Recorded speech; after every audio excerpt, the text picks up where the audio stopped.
Assalamu alaikum wa rahmatullahi wa barakatuh, everyone.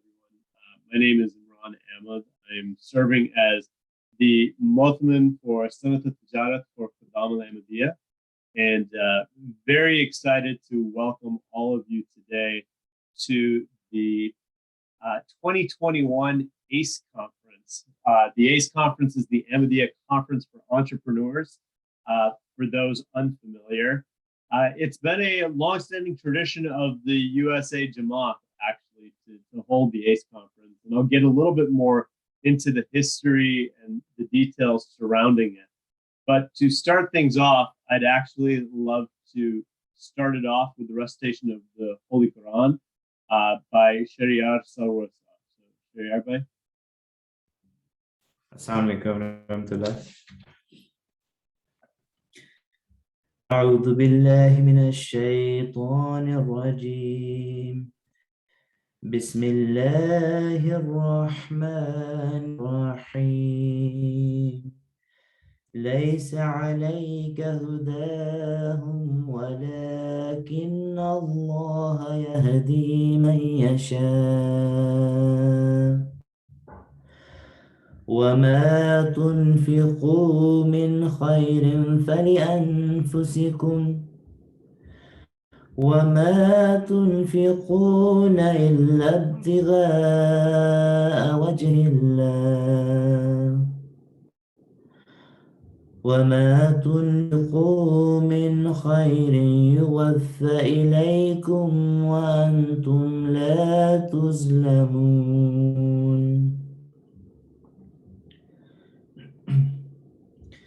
للفقراء الذين أحصروا في سبيل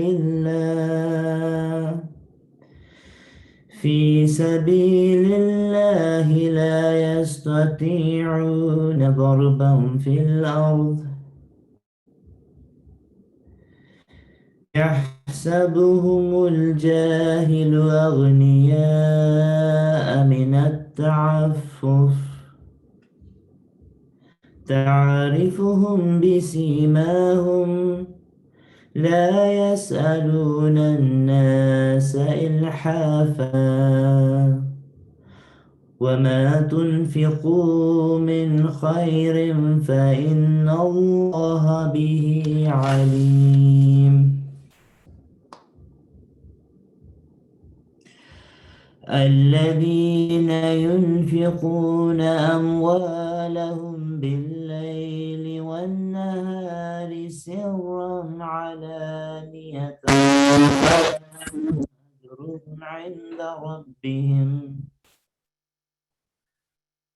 ولا خوف عليهم ولا هم يحزنون.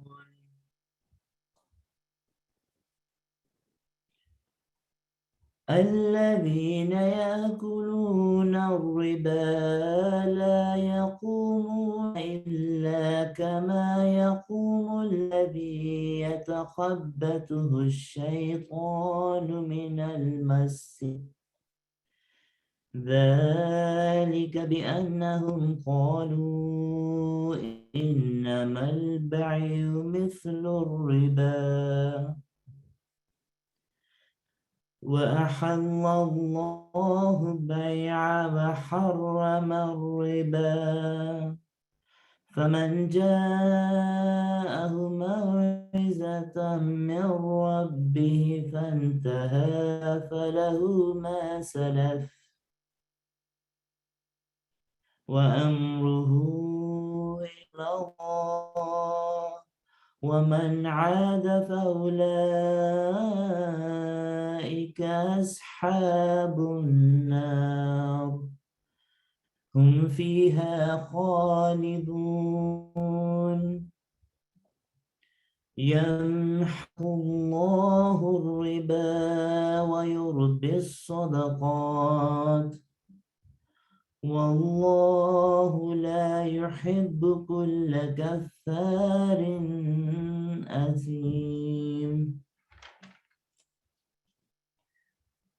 So I've just recited Surah Al-Baqarah verses 273 through 287, and I'll be presenting their English translation.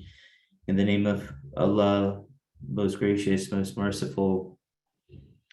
It is not thy responsibility to make them follow the right path, but Allah guides whomsoever he pleases. And whatever of wealth you spend, it is for yourselves, while you spend not but to seek the favor of Allah. And whatever of wealth you spend, it shall be paid back to you in full, and you shall not be wronged.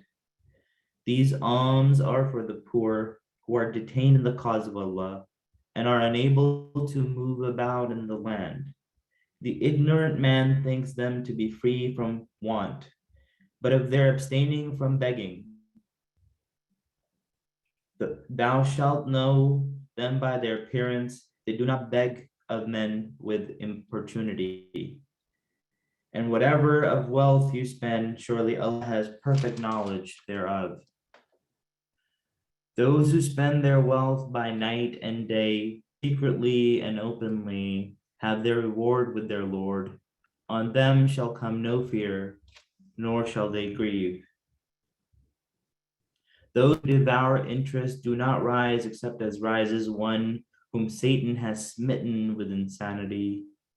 This because they say trade also is like interest, whereas Allah has made trade lawful and made interest unlawful. So he to whom an admonition comes from his Lord and he desists, then will that which sees the past be his, and his affair is with Allah. And those who revert to it, they are the inmates of the fire, therein shall they abide. Allah will abolish interest and will cause charity to increase. And Allah loves not anyone who is confirmed disbeliever and is an arch sinner. Jazakallah.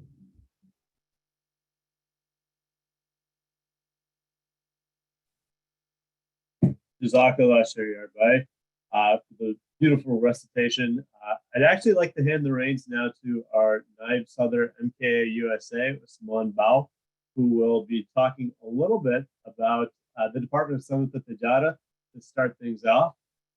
So Usman Bhai, if I can ask you to please get on camera or get off mute, and we can go ahead and get started. Jazakallah, Imran Bhai. Assalamu alaikum wa rahmatullahi wa barakatuh. I speak with you today as a representative of respected Sadr Saab, Madil Abdullah, who couldn't make it due to some schedule and wanted me to be here as his representative to speak on his behalf. I would like to just buttress a little bit on the Department of the Sanat Tijarat, which was a department which basically started, the whole concept basically started with Hazrat Muslim Maud radiallahu anhu, the second Khalifa of the Promised Messiah alayhi salam. Sanat Tijarat, the Department of Trade and Industry, has been in existence since time immemorial. For the longest time, mankind has always benefited and thrived through individual and collective exchange of goods and services, with the industrialization revolutionizing the world to think of trade with a totally different lens altogether. Looking at the world today, the vast majority of the people live on a regular 9-to-5 job or something similar. Statistics in the US has shown that the top 1% of US earners now hold more wealth than all of the middle class combined, with the top 1% representing about 1.3 million households who roughly make more than 500,000 a year out of a total of almost 130 million people. Unfortunately, 130 million households actually.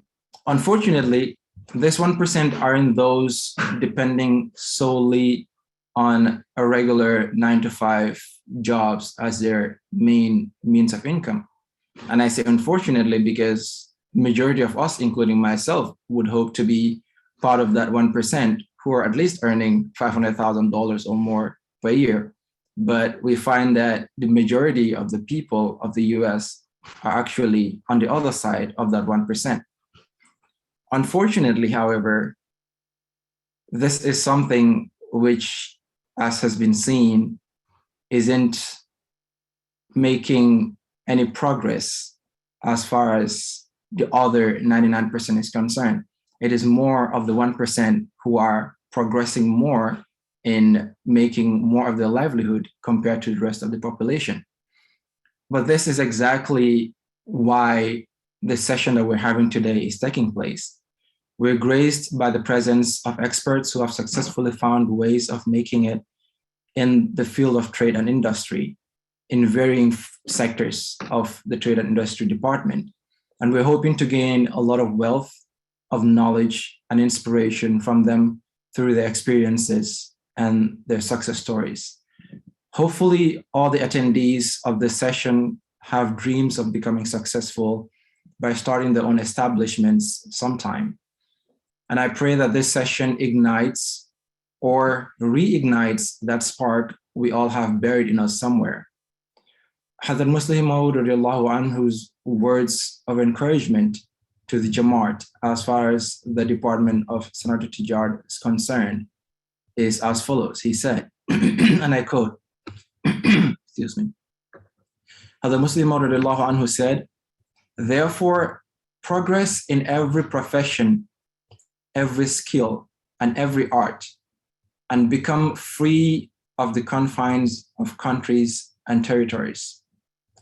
Since a righteous person cannot be kept restrained by the enclosures of any state or land, then you will observe the showers of Allah's blessings upon you.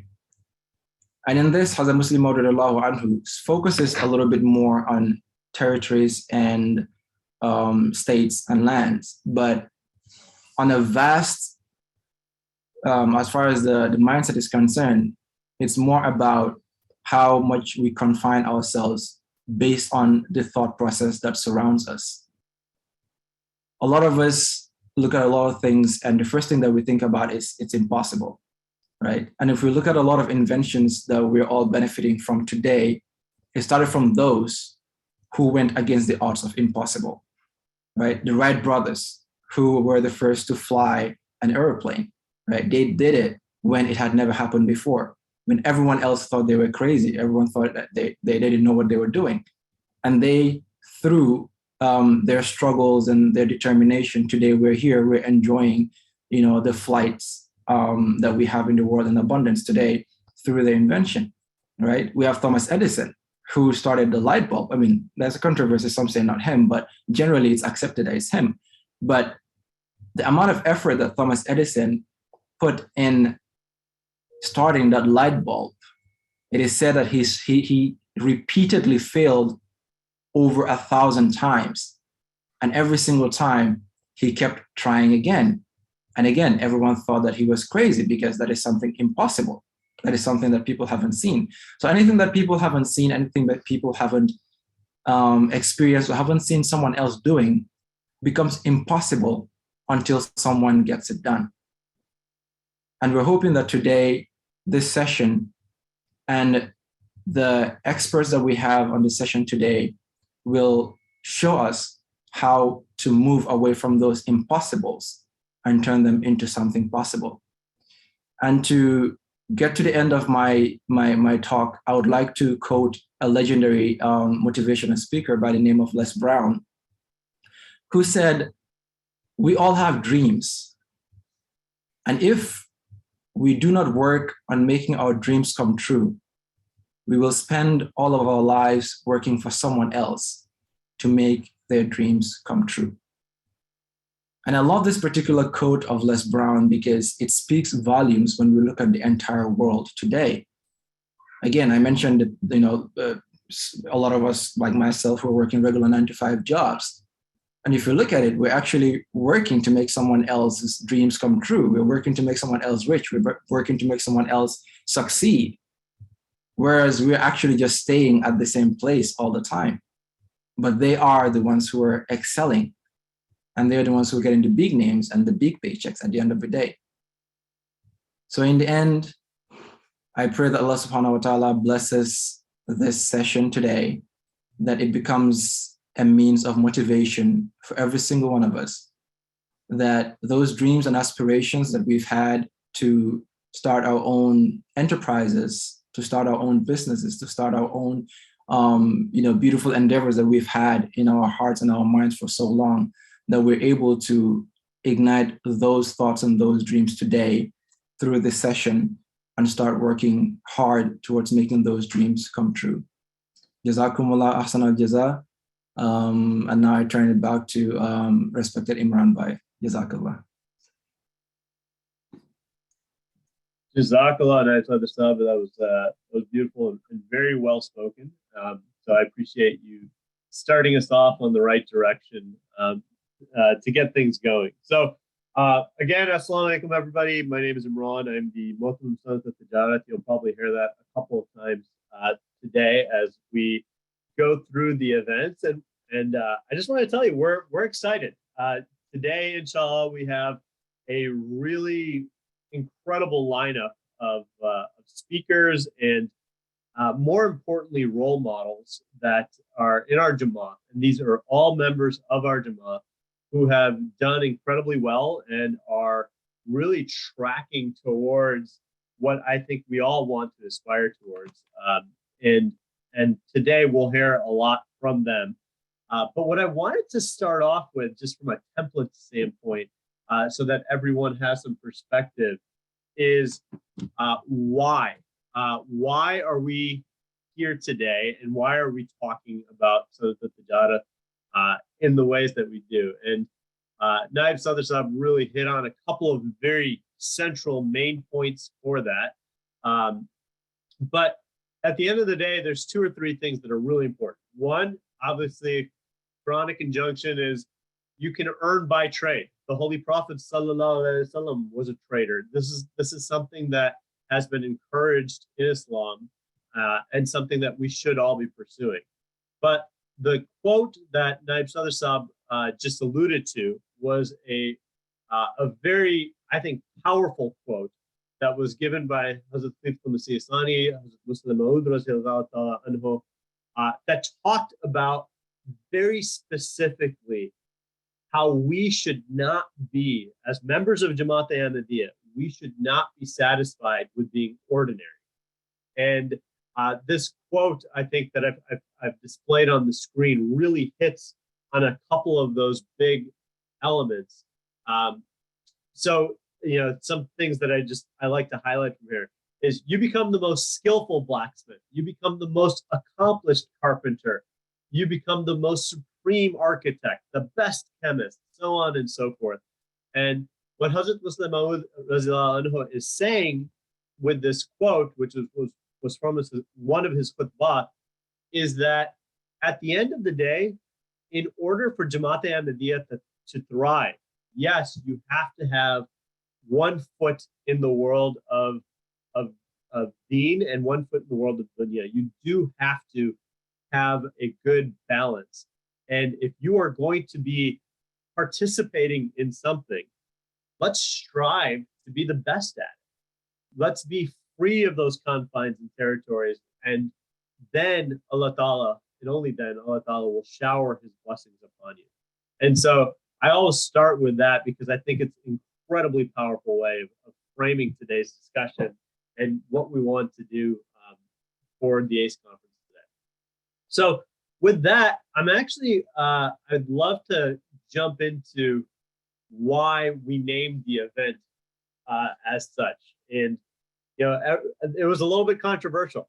I want to be a tech millionaire, not just a tech entrepreneur.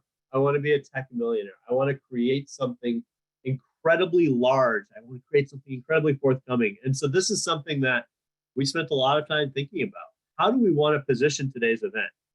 And the reason we settled on this language is because today, this discussion is not about a bunch of get-rich-quick schemes. You are not here to learn about some side hustle that you can do on the side and build some, incremental earnings for you and your family. There are separate discussions to talk specifically about that. And so from a framing standpoint, let's think beyond our traditional lifestyle business. There are many members of our Jamaat who are, alhamdulillah, very successful running a gas station or running a store or having a quick Amazon drop ship type model. That's fantastic, and we encourage you to do that. However, today's discussion is for us to level up a little bit, to think beyond that traditional lifestyle business. And all of the talks today are going to be focused on how do we get beyond the pale of, just paying my bills? How do we get to the point where we are creating something revolutionary or transcendent and being able to create, at the end of the day, what we hope generational wealth for our members? And I start with this and I say, why can't your face be here on this list of entrepreneurs? Because it could look like this. This page could look like this, which is a bunch of what I'll just generalize, a bunch of Caucasian males who have built some incredible businesses like Amazon, Apple, Tesla, Microsoft, etc. Or it could look like this, which is, if you look at today's environment, I just looked up Indian entrepreneurs and Indian leaders. And if you look at all of the big major companies like Google, like Microsoft, recently Twitter, IBM, these are all run by South Asian. And I focus on South Asian only because I know the vast majority of the members in the USA are of South Asian descent. But this could be anything from an immigrant to somebody who's from a minority group from a status standpoint, or just someone who's out there trying to grow. These individuals started at positions that were very humble. They came from immigrant families, or they were immigrants themselves, and they took the next step and they utilized their skills and they utilized their brains and they utilized whatever they could from a focus standpoint to really build upon and become what they are today. So with that, I'm going to pause for a little bit. You will not just be hearing from me today, and I will go over the speakers that we have lined up for you, inshallah, as well. But I wanted to start actually with just a macro picture of what's happening in the world, but even going a little bit from a rewind standpoint, why we started the ACE conference in the first place and why we're doing it now. So a lot of you probably haven't seen an ACE conference or been to an ACE conference in maybe 15, maybe 20 years, because the first ACE conference was actually 20 years ago in 2001. And then Sadr Shakur Saab sent me the program and the agenda and all of the fun things that he had prepared for that event. And it's incredible to see the development of the individuals who are there at day one and how they've progressed throughout time. So I actually was fortunate to be one of the early ACE conference members or attendees, I should say. I was 17 years old at the time, and I was in a room with the entrepreneurs. What I didn't know is my then brother-in-law, or my now brother-in-law, was going to be in that room, and we talked about his startup landscaping business.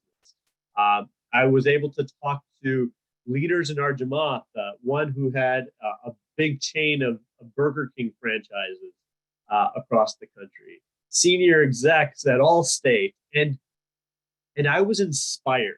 And I was 17 years old in high school, sitting there trying to figure out what I wanted to do with my life. I think I had, a general path laid out for me by everyone in my family, which was go become a doctor, right? That's the traditional path. Become a doctor, become an engineer, become a lawyer. And this world of entrepreneurship was not even open to me until I attended the ACE conference, until I saw that yes, you can achieve wild success by pursuing other paths other than these traditional paths. In fact, you can achieve more success than the traditional doctor, the traditional lawyer, the traditional engineer. And it really opened my eyes to this world. And that's why when it came time for me to go to college, I decided I wanted to go to college that had a very good economics or business program. And so for everyone's benefit, and I'm going to do this with all of our speakers, and I'm going to start that process with all of our LinkedIn profiles so that you can see everyone's LinkedIn, who they are, what they do, follow them on LinkedIn, etc. So I'm probably the least impressive of the group that you're going to be talking to today. But this is my LinkedIn profile for everyone's benefit. My name, again, Imran Ahmad. In addition to serving as Mohammed Sanat Tijarat, I am also the SVP of Growth and Strategy at Sphere. But what I wanted to do here is actually show you from the bottom up, because this gives you a little bit of a timeline. I attended the University of Chicago. I was an economics major. I waited 5 years before I went back to school and pursued my MBA. And if you were to look at this, I came out of my undergraduate. I'd done several internships. While I was in undergraduate, came out, started a career in investment banking. From investment banking, I went to the private equity world. And in the middle, I started dabbling with startups, started figuring out what are things that I could do that would make a substantial difference in the world. In fact, one of the companies I founded was a company called Mouse House. We were on, featured very prominently in Fortune magazine. There was a 4-page spread on me. It got to my head. I thought, oh my God, this is going to be the next big business in the world. I'd won a massive competition, and it failed. It collapsed completely. It didn't generate the revenues that I wanted to. But that did not keep me from continuing to pursue that path. But I was always guided and leaning towards that safe path. So yes, I dabbled in entrepreneurship. It didn't work out. So I then reverted back to what can I do from a safe path perspective? And I joined a venture capital firm, and I became a general partner at that venture capital firm, investing in early stage entrepreneurs for almost 9 years. And so I got a chance to live the real life Shark Tank. And in living that real life Shark Tank, got a chance to hear from all of these incredible founders and inspiring entrepreneurs who were building businesses. And that got me back into the world. And I said, after 9 years, I said, you know what?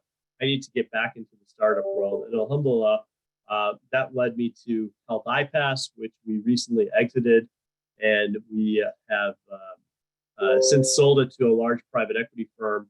And now I'm working with Sphere, which is the company that acquired us. So again, I don't do this from a boastfulness standpoint, but I want everyone to have a sense for a path. And everyone on this agenda today is going to be there with a different path. And I'm going to highlight each of their individual paths forward so that people who are listening can get some perspective, can see what's happening out there in the industry. And the industry is very, very ripe. So you've probably seen the headlines across the board. Tech startup financing has hit all-time records. And today, what I'm going to do is give you a little bit of a macro approach and outline why that is happening, what's going on in the industry, why are valuations skyrocketing, and then hopefully at the end of my talk today, I can give you a little bit of more food for thought as to when you are looking at a startup, what are some of the pieces or some ideas that you should be thinking about, or industries that you should be thinking about. So before I do some of that, what I was going to do is actually outline for you the speakers that we have today from an event standpoint. So if you guys can see my screen right now, Today, inshallah, we'll be hearing from 6 incredible speakers. We'll start with Fateh Qureshi Saab talking about the traits of a successful entrepreneur. Fateh Saab is actually in transit right now, so we'll see if we can pull him in. But he's got an amazing story of having worked at Boeing, started off his career at Boeing, and really progressing from there and saying he had triplets. Not a lot of people have triplets, for first and foremost. And he had triplets, and he made a conscious decision to go and build a business proactively so that he could spend time with his family as well. And so he's actually written a book called Successful Entrepreneurship that I think he's going to be handing out to some individuals who are attending today's talk, talking about the traits and the characteristics of those who have gone down the startup route. Then we're going to shift gears, and we're going to talk about behavior traits, and we're going to go to Adil Malik Saab. And Adil Saab is going to be talking about taking the leap to start a tech company, because it's not easy. We know that it's incredibly difficult. And so Adil Saab, alhamdulillah, is the CEO of ClearStep.health. Again, I will go through his LinkedIn profile right before we start talking to Adil Saab, just so you guys get a sense for his path and journey as well. But Adil Saab has been, alhamdulillah, named one of Crane Magazine's 20 in their 20s, which is a huge honor. One of the top 20 individuals in their 20s. So he's very young. He's a khadam. And he started his career in consulting. And from that consulting career, he made the jump into entrepreneurship and startups. But what I really want to focus on, and this goes with all of our speakers today, mashallah, is that all of our speakers also have involvement in Jamaat. They're not just one-sided. It's not just, I have a focus on dunya and they're doing really successfully from that standpoint. No, they actually have incredible foothold in our Jamaat as well, and being very proactive. So Adil Saab also serves as the Nazim Tabligh for the Chicago Majlis chapter of MKA, and he's a member of the national team for Ristanata. So what Adil Saab's going to do is give you some perspective on the small side, the early startup. And then we're going to shift gears a little bit. And it's not Adil Malik, so I apologize for the typo here, but this is actually Majib Ijaz Saab, for those who know him. Majib Ijaz Saab is the founder and CEO of One, Our Next Energy. And Majib Saab has an incredibly storied past, and we'll get into it. But the way we're really framing the conversation is in how I built this. But again, Majib Saab, very active in Jamaat. He's actually right now at a Humanity First board meeting, so he's incredibly involved in Humanity First. And he was the former Souther of the Silicon Valley Jamaat. So he's incredibly active, and you'll hear from him, and we'll talk about some of his activity as well. From there, we'll shift again to Ahmed Saeed Saab to talk about growth and how we're going to grow businesses. Again, we're not going to be thinking today in terms of lifestyle. We're going to be thinking today in terms of building for scale. How do I get hundreds of thousands of employees? How do I build something that has a very long-standing track record? And what do you do with something like that? And so, again, he's had the good fortune of being part of 2 multi-billion-dollar companies that started off at the earliest stages. And he's going to walk us through how those progressed, how that has happened. From there, we're actually going to be talking about Ayaz Al-Haq Saab. Ayaz Bhai is the managing partner of Exalt Capital, which is a venture capital fund. But previously, he was at DFJ, for those who are familiar. He was an investment banker. He was at ePlanet Ventures, and he's been and had a career investing in startups. And that gives someone a perspective of, what do you look for when you're building a startup? What are the things that really drive growth? What are the traits of that entrepreneur? And so he's going to give a little bit of a flavor of that. But then we're actually going to shift gears and do a live Shark Tank event where you'll hear from Tahir Wurait Saab, Tahir Bhai and Mirza Tahir, his partner and co-founder in this endeavor, are actually going to be, they've started the path to start a company called Job Any Day. So he's a real life entrepreneur. He's just starting. He's just getting his feet wet in the world of entrepreneurship. And at that point, what we're going to hear from Tahir Saab and his co-founder is a real pitch to Ayaz Bhai, and you'll hear some of that feedback that we can talk through and back and forth. So that's what today is going to go over for the most part. Again, we have questions and Q&A coming through.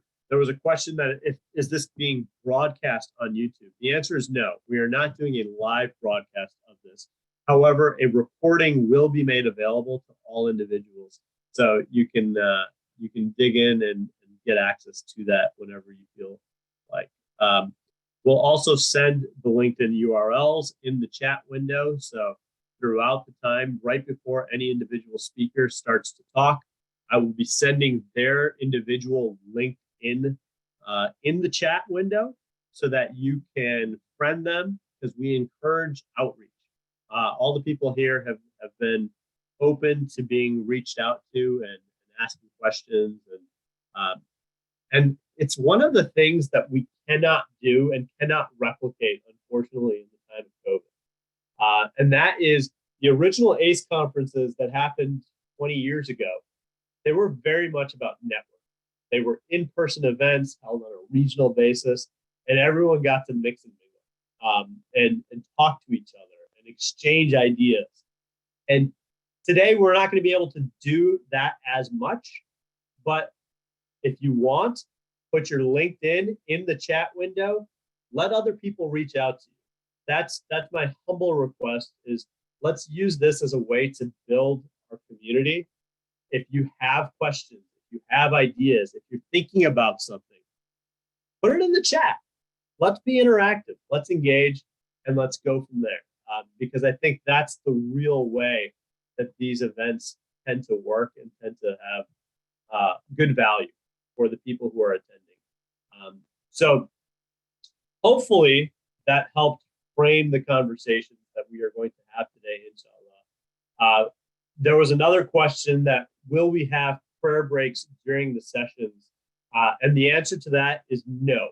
And the reason the answer to that is no is because this is being recorded.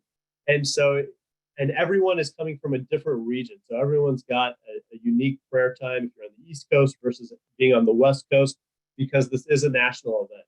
So feel free to leave this on, put it on mute during that time, go out, do namaz. Feel free to go out, grab lunch, and have this on in the background.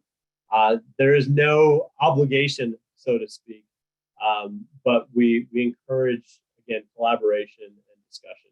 So with that, the person who's going to be manning the chat is Faiz Ahmed. Faiz is going to be responding, posting LinkedIn links on the chat window. So feel free to look out for messages from Faiz.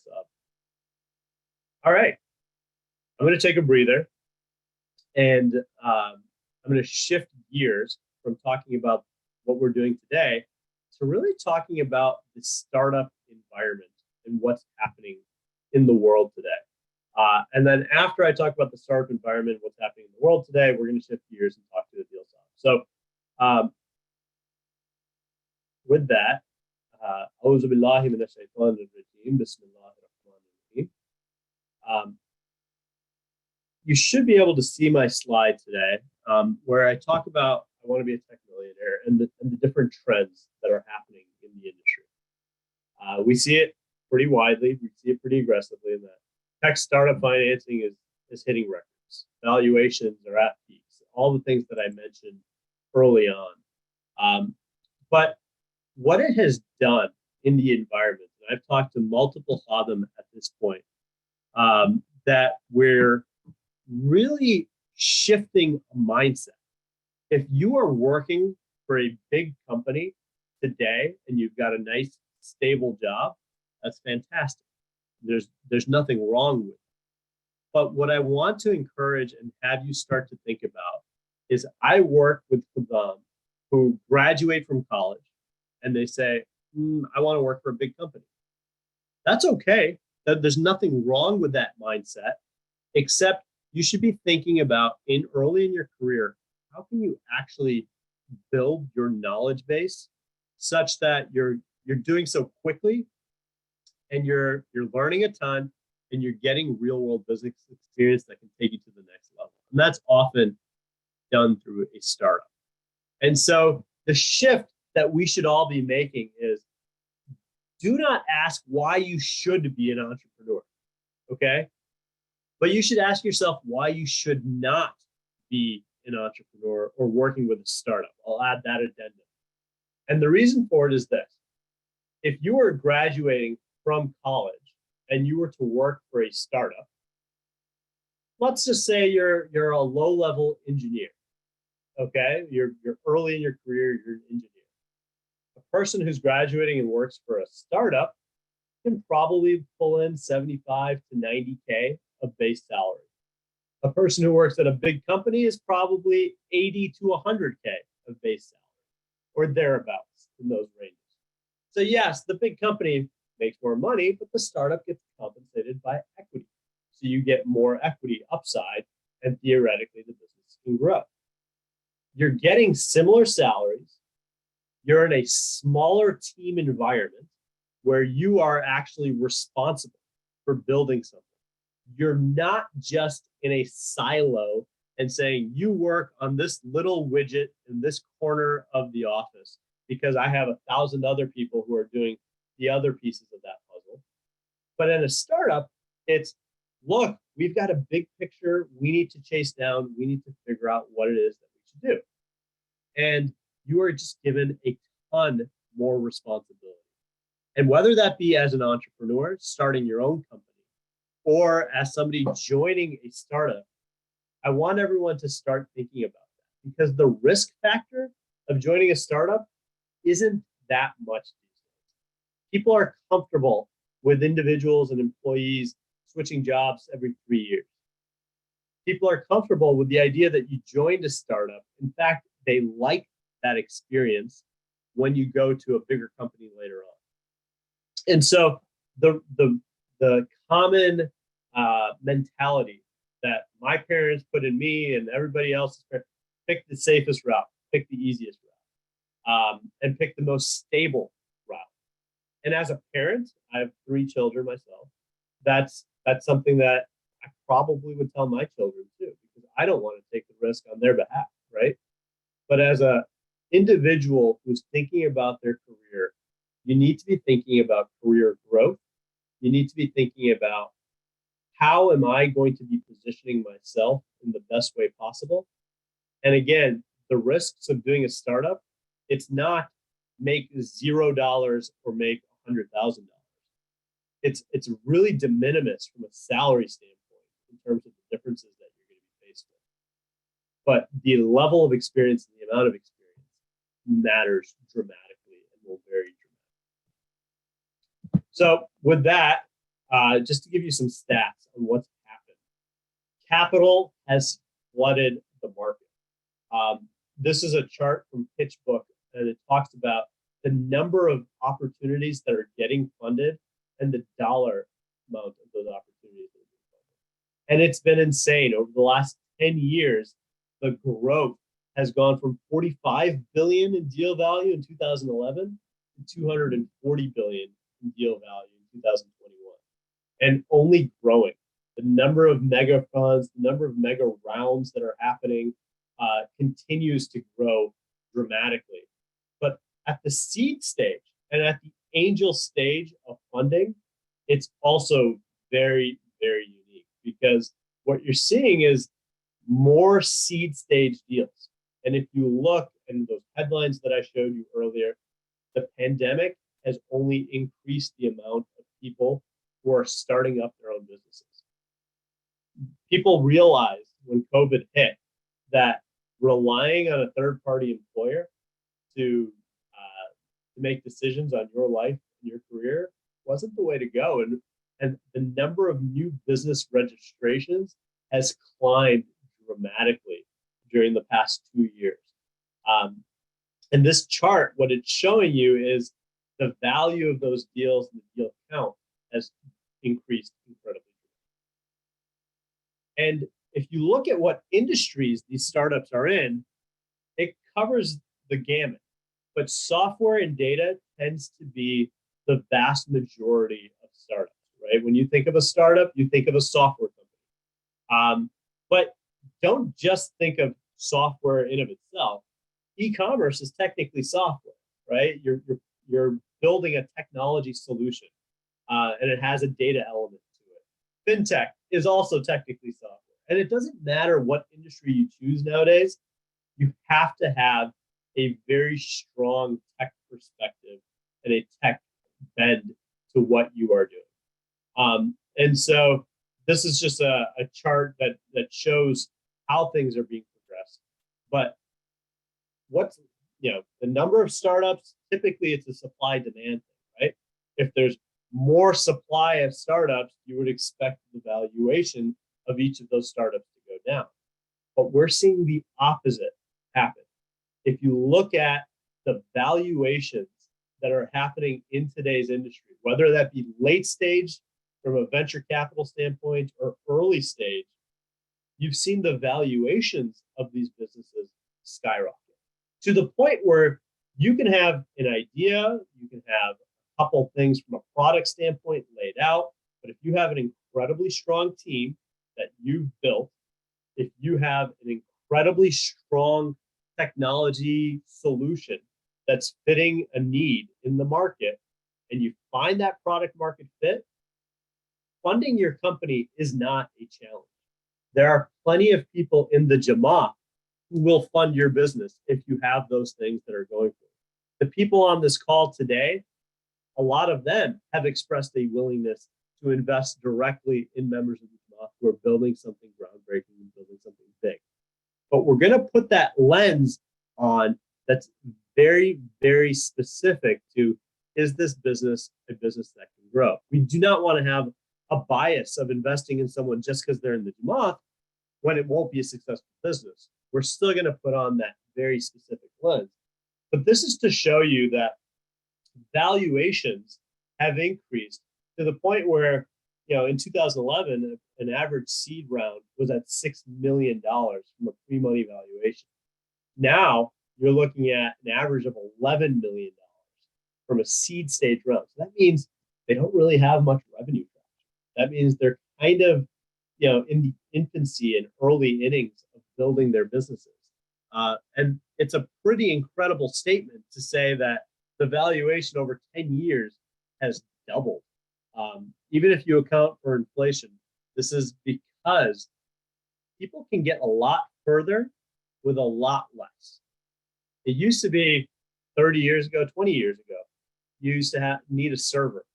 You needed a server room to start a business. That cost money.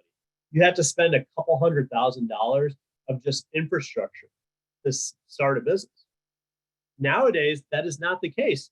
I can whip something up, put it on the cloud, put it on AWS. I don't need to have my own server. I can build something incredibly quickly using tools like Shopify, or I can build something incredibly quickly if I build something on Ruby from a development language standpoint. There's the shift has happened where it's much easier to start a business, and it's much easier to scale a business. And when a venture capitalist invests in a company, they are not looking for a $50 million exit. They are not looking for a $100 million exit, because their business models rely on businesses being worth $1 billion or more. They have many businesses that fail.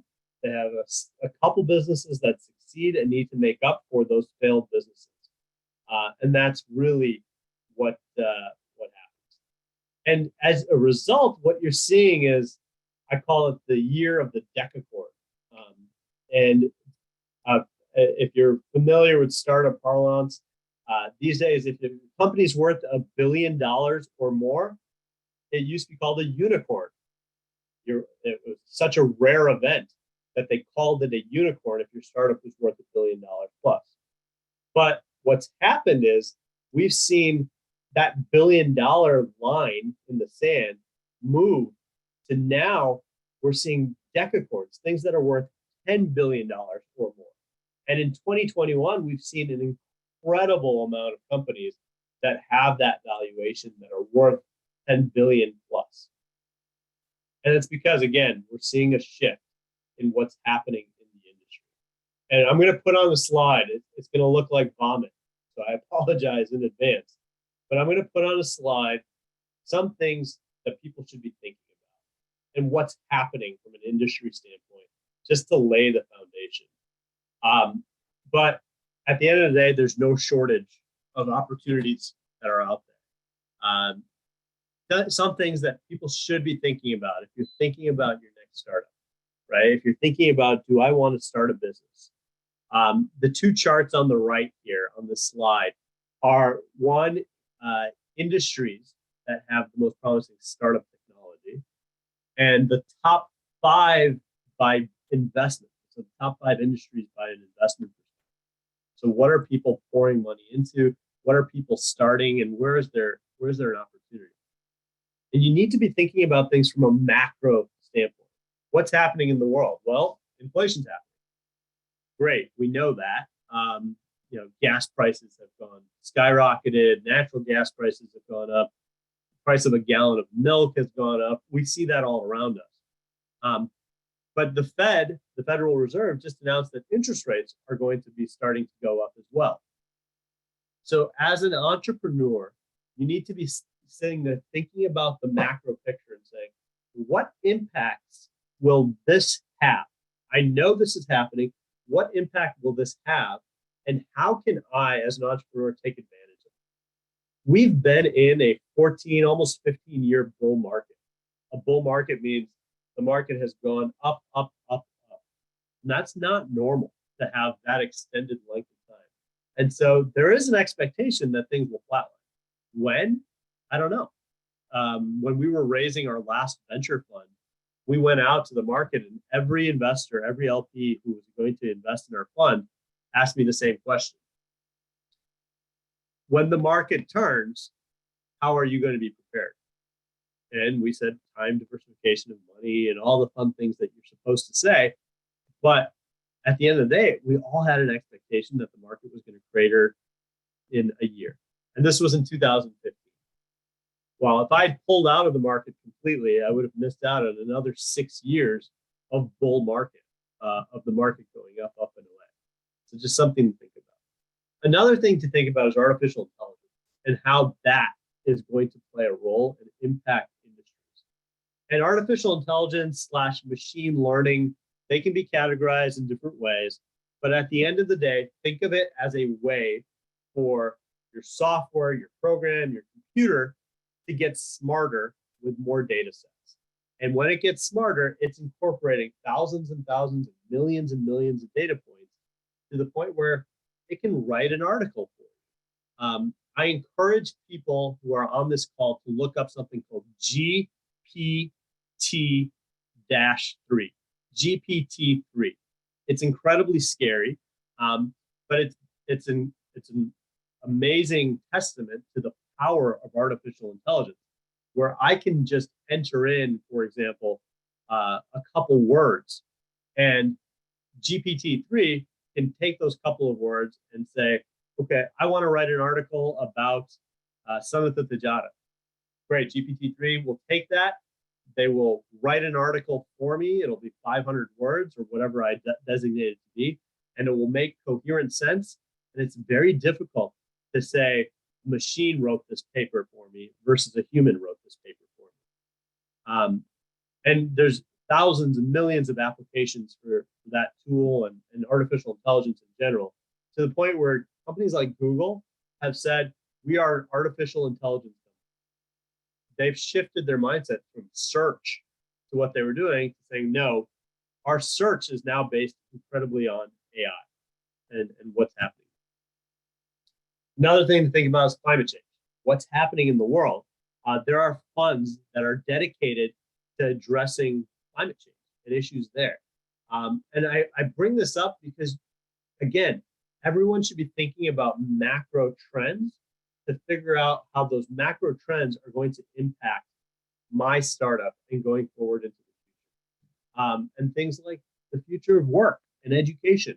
What COVID has taught us is that we don't need to be in offices. But you still want to have employee morale. How are you going to do that when you're not talking to someone in the office there day in, day out? Do I need to send my children to school? Or is that going to be flipped on its head? Like Khan Academy told us, years ago, that they said, let your children watch these videos, and then when they go to school, use that as a moment to practice and work with the teacher one-on-one, as opposed to going in and getting a lecture that's presented to 100 students at the same time and there's no personalization. That personalization is incredibly important. Just going down this list, digital health is another thing that's going on right now. If you look at the digital health revolution that's occurring, in the past 2 years, healthcare technology has progressed about 15 years. And I can say this because I've had a healthcare technology startup where I was selling to providers. I was selling to doctor offices. And before COVID, when I would sell them a solution for people to check in digitally, not have to fill out any pieces of paper, to get insurance eligibility in real time, to provide price transparency, all the doctors that I spoke to said, sure, we'll see it when it happens. Well, lo and behold, COVID happened. We couldn't see patients in the office. We needed to start doing televisits. The world changed. And now these doctors are calling me and saying, Imran, I need your software. I need something that fixes my office, my workflow. And you're seeing that across the board in digital health, from things like compound pharmaceuticals. Again, can I get personalized drugs sent to my home that fit me? Why is everyone who has a heart condition being treated the same way? Why can't you do a genetic screen and see what drugs will be most effective for me, right? I consider that part of that digital health or biotech revolution that's happening as well. So all of these buckets have big, long-standing things. For our younger Khuddam, you're probably seeing e-gaming versus live sports. For what it's worth, the Super Bowl has approximately 300 million people who watch it every year live. Well, if you were to attend the League of Legends Championship, which is a e-game that children play, they had 500 million viewers watching that. Most people don't know that these games are shifting where live sports aren't a thing anymore, and children are actually gravitating towards e-gaming. How is that going to impact the live sports industry? Will the live sports industry have to evolve? Maybe. How's the e-gaming industry going to evolve to address the needs of all these people and all these viewers? People don't just play video games anymore. They watch other people play video games. And that shift is incredibly dramatic from the rise of Twitch, or YouTube or Facebook gaming, where people are watching other folks play video games. It's an incredible, mind-blowing type shift that's happening. But again, just to round it out, things like NFTs, non-fungible tokens, for the Bitcoin enthusiasts in the room who are aware of what's happening there, where a piece of digital art can now be tokenized. You can parse it out and sell it. So now I own that piece of digital art, for example. And all of that needs cybersecurity and all the things that we're thinking about here. So I know I'm droning on, but I wanted to give people a sense for the level and number of opportunities that are out there in the market. And so with that, I'm going to quickly summarize and say, look, guys, the market is very rich for technology startups. There's more deals than ever, higher valuations. It's easy to start up a company and easy to fail. And technology is changing rapidly. Just, that page I showed you before should give you a sense for the technology changes that are happening. And it's across the board. Almost every industry is being disrupted. And at the end of the day, ideas and techies, they're everywhere. And it's worth nothing. I have an idea. Fantastic. I have thousands of ideas. That doesn't mean anything. But it's the execution of those ideas that matter. Because on the right-hand side of this page, I talk about why startups fail. You'll notice that the idea isn't really categorized here. You have to figure out, is there a market need for your idea? You have to have the cash to run that business. You have to have the right team. You have to know what the competition's doing. Make a good product. There's so many reasons why startups fail. And just having an idea isn't going to cut it anymore. You have to be able to execute upon those ideas. And so hopefully that was a good sort of precursor into what we're going to be talking about today. And I'm actually going to open the floor to, if there are questions that have come up, what's going on. I see a lot of people are putting in questions, and we can talk about that in a little bit. And in the meantime, I'm going to ask Adil Maliksab, if you can, please get prepared, because you're going to be up next, and would love for you to get on video and start talking through. Okay, well, I'm going to, in the meantime, as Neil's getting situated, I'm going to go through some of these questions that they have. So it'll be very fun, because I like the way these questions are framed, and we can talk about that. So first question, what's the best way you manage your family time, Jamaat time, as well as allocate enough for your business? Do you have a schedule builder, specific apps, etc.? I'm going to actually ask this question to be something that Adil Bhai talked about in his discussion, because I know he's going to be talking about that work-life balance as well.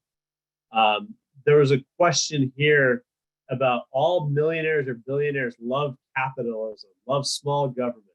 How is it possible that being an Amity person and thinking all about investing plans, investments, etc.? Because Ahmadiyya Jamaat promotes and teaches us about the welfare of society. I think this is a fantastic question and something that's broad-reaching. And Khalifatul Masih Rabi actually talked about this in a khutbah of his, and that khutbah is available on sotusa.org. But to summarize, Khalifatul Masih Rabi talks about how, as an Ahmadi in these positions, we have an overarching responsibility. And this is why trade is encouraged and promoted, because we can take our version of trade, which should be ethical, which needs to be, with justice, all of the things that we espouse as Ahmadis from a criteria standpoint, we need to be the leaders at the forefront, guiding trade, and then doing so ethically and justly, and promoting the welfare of society. So we are encouraged to be big. We are encouraged to think big. We are encouraged to do well and be successful. But at the same time, we're also encouraged to act ethically and do so ethically. So I thought that was a fantastic question by an anonymous attendee. There was a separate question. Do we have an Ahmadi Angel Fund? Stay tuned for more. There are Ahmadis who are investing in companies regularly, myself included, writing checks for entrepreneurs who are building businesses. The question comes of selection bias.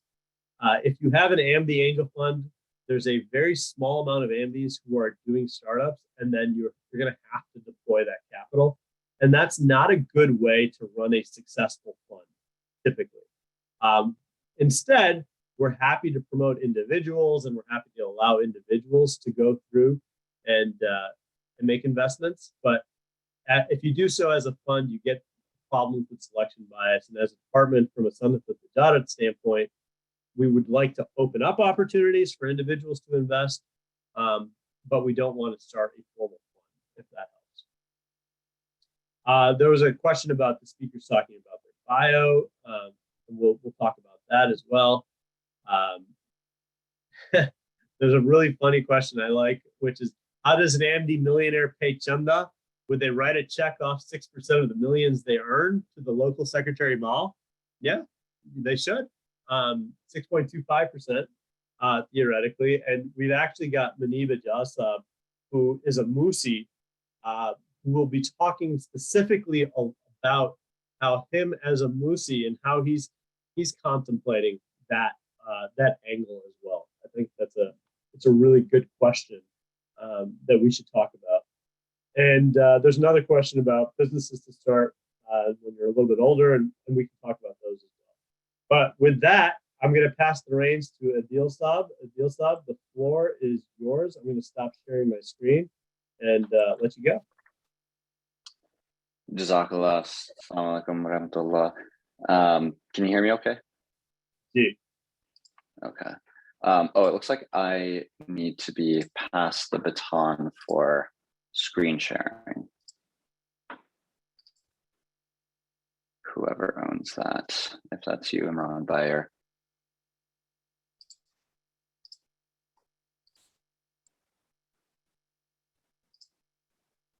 You should be able to share screen. Oh, there we go. Perfect.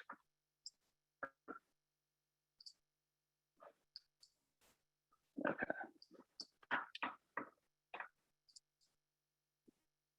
All right, great. Assalamu alaikum warahmatullah, everyone. Auzubillahi minash shaitanir rajeem, bismillahir rahmanir rahim. Jazakallah for joining. I'm looking forward to sharing what I can about the journey in starting ClearStep, and hopefully, really the goal today is less so to share my specific story or the story of the company, but to try to walk through the more specific decision-making processes of getting a company off the ground, specifically a technology startup off the ground, and what were some of the decisions that were being made that ultimately got to this point, to try to make this as useful as possible. So feel free to, as people have been doing, to put questions in the chat, and I think I'll make sure to leave some time at the end to answer any questions. By way of brief introduction, and Imran, I think you mentioned, or Faiz or someone might be posting LinkedIn's in the chat. Feel free to connect with me there. I grew up in Maryland, and Maryland Jamaat, and a couple of years ago, and starting the company, moved to Chicago. So I'm local in the same Jamaat that Imran Bhai is in, and we work together a lot and talk about the company and the industry and startups in general a lot. But just to give you a sense of where I live and where I'm from. My email's on the screen too. If you want to, anyone can feel free to email me or just message me on LinkedIn. Cool. So I will give you some background on the company to get going, just so you have a little bit of context of what we're actually doing. So what ClearStep does is we sell what we call smart routing software. It's really this AI, artificially intelligent chat software that excuse me, that is able to understand people's symptoms or what they're looking for when they're trying to access healthcare, ask the right follow-up questions, and then direct them to the right resources for them, whether they should use telemedicine, or whether they really need to go to the ER, or whether there's an urgent care nearby that they can go to. And that was the initial concept, what we call virtual triage. And since then, we've branched out even further to say, hey, if someone searches I want to go to this provider and I have United Healthcare insurance, continuing to ask the right follow-up questions to get them the right level of care. We sell this as a software to large health insurers or large health systems, basically groups of hospitals or big practices that have many hundreds or thousands of doctors that are part of them. And to be clear, we're not a direct to consumer company. I'm probably not the best resource for trying to think through what a direct to consumer technology startup should be or entails, or how you build it, because we've very much built this business to be a software that is sold to large healthcare companies. And so I've listed a couple of our customers on the right-hand side there. The biggest of which is CVS Health. And actually, if you go to care.cvs.com, you can kind of see an example. There's a search bar kind of in the middle of the page, if you scroll down a bit, where you can use what is ClearStep technology. And then some other health systems, Baycare Health, one of the biggest health systems in Florida, HCA Healthcare, the largest health system in the country with something like 2,000 different care facilities across the country. So we're in a couple of their markets right now. We founded the company in late 2018. So far have raised about $5 million this year.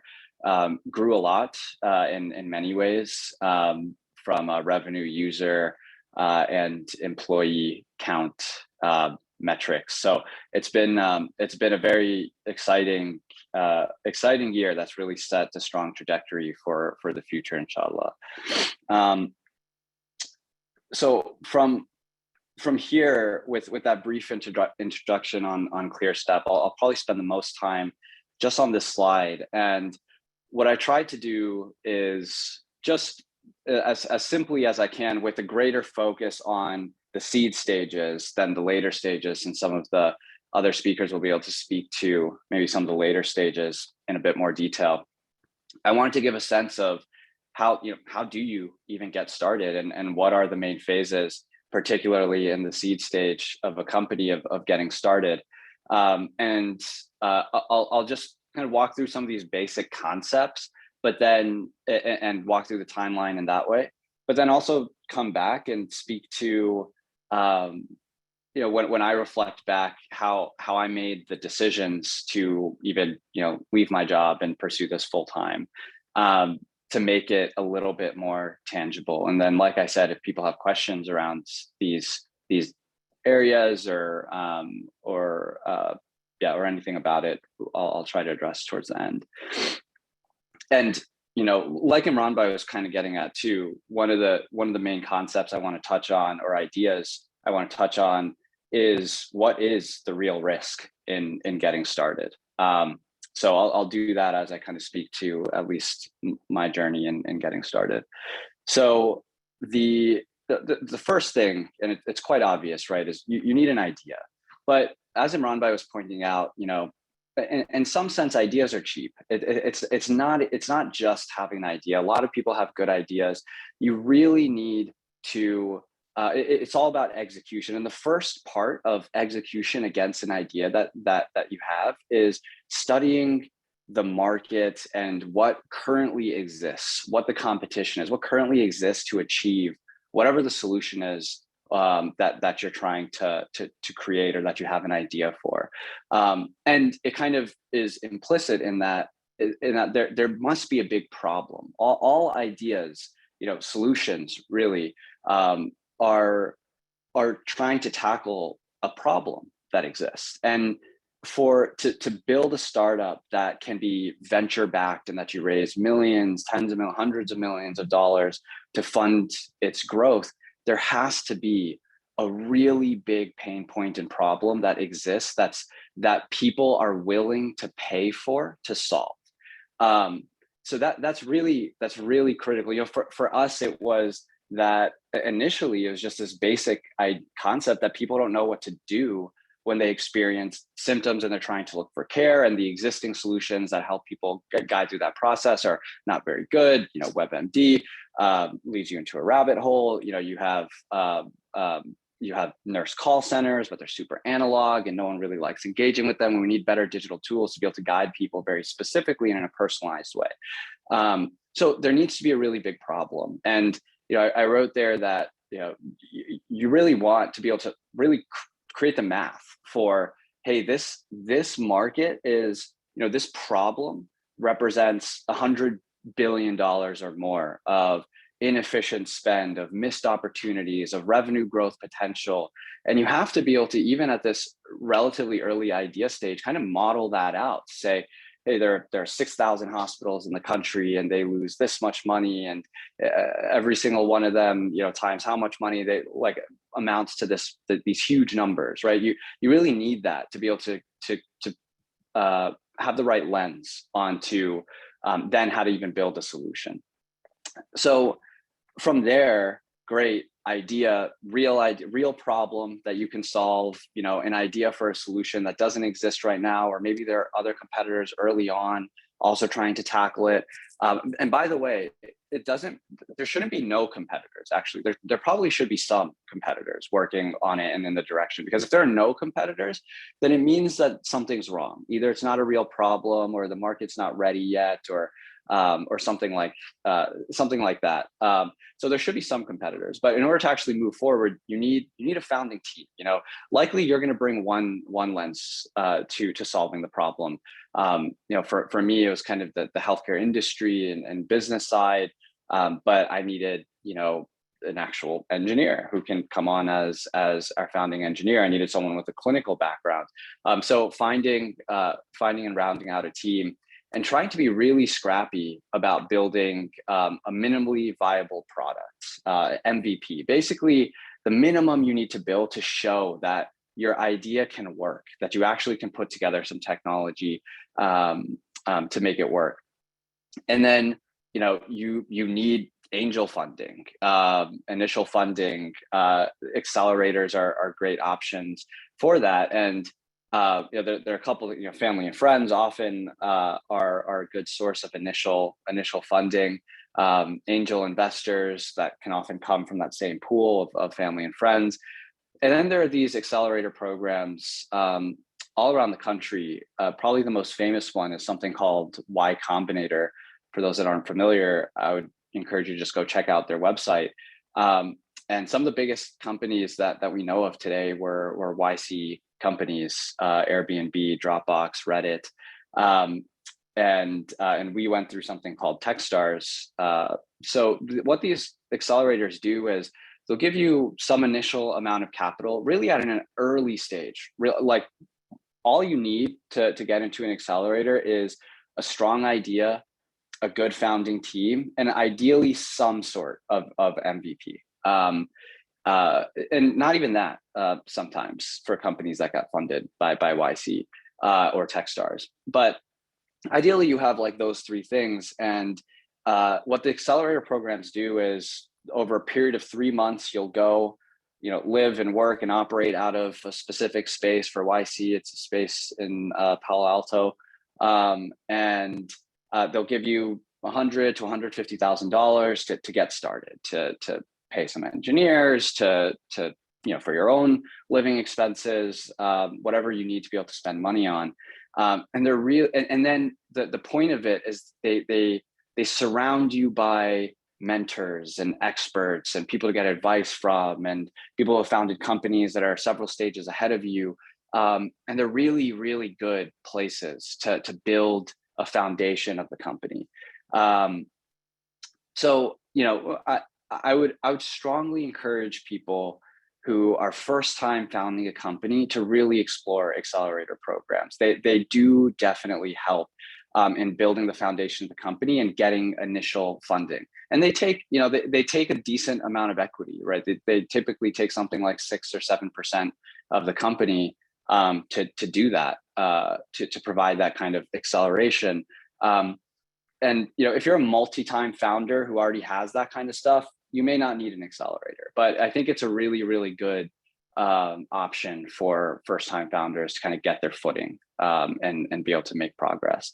And then, with a little bit of funding, whether it's an accelerator or not, a team that can actually build it, an MVP, you just want to start collecting data as quickly as possible. Whatever your product is, put it out there, get creative about how you can actually get some people to sign up and use it, and start actually building a foundation for the company based on, or not even foundation, start advancing the product based off of data that you can actually collect, that helps you understand the direction that you need to go. You know, for an enterprise company like us who's selling software to an enterprise, not necessarily a direct to consumer company, the bridge between pilots and kind of repeatable sales is landing some big commercial contracts, or some commercial contracts, like even just one or two commercial contracts. That's when you start to move into this beyond the seed stage of the company. You know, you have some real commercial opportunities. You have ideally multiple of them, and what you really want to start demonstrating is that the product that you've built is kind of a standard product. It with the same solution that you've built, you can sell it to 100 different people, and that you're not going to actually have to build a custom solution for every single customer.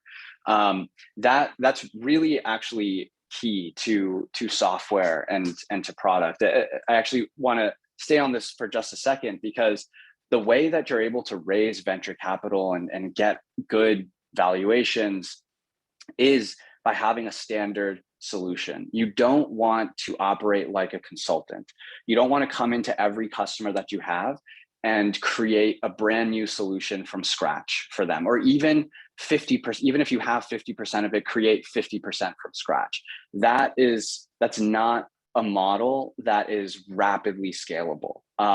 You want to build a product that is the same product, like 90% of the time, or 90% when you sign up a new customer is already done because you've already built the foundation. Maybe you do 10% tweaking of it. And that's what we really are, that's what you look for to be able to demonstrate repeatable sales and prove this concept of product market fit that Imran just touched on a little bit when he was speaking. But it's probably the most important concept in building a venture-backed business. Proving that you have product market fit, that there's a real problem that your solution solves that many people are willing to pay for to solve that problem. That's the very simple concept of it. But the key point that's not written in text there is what I was just talking about, that it has to basically be the same product so that you're not changing it dramatically every single time. And with ClearStep, we're probably, somewhere between these stages right here. So, I'm still learning definitely from the folks around me, my advisors and mentors, of what this future looks like for our company. But, from there, it really is about growing, scaling, becoming a leader, growing a team around you, really focusing on the culture of the company that you're building as you go from 20, 50, 100 employees.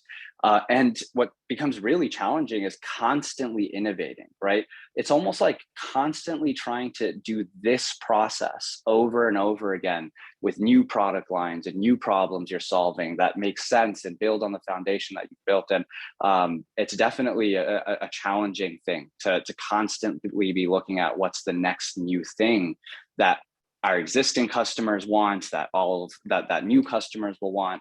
And then really the end goal is creating an exit event. People talk about exits. Really what that means is, you have all this, you have equity in the business. People get shares, and all those shares add up to 100% equity, and people want to be able to turn that equity, which is effectively just numbers on a piece of paper, until you can turn it into cash, essentially, right? You want to be able to turn your shares that you have in the company into cash. And really there's two main ways, or there are other ways too, but two main ways of exiting and turning equity into cash. It is in getting acquired by a strategic company that wants to bring you in to expand their product suite or offer your technology exclusively to their members or to their patients or whatever it might be. I default to healthcare terminology, but so a strategic acquisition or going public, right? Taking the company public and making it such that anyone can trade their shares on the public stock markets, and then be able to turn their shares into cash. But that really is like a main goal of every venture-backed company at some point, to be able to turn equity into cash. And actually, I wanted to comment on the question around paying janda.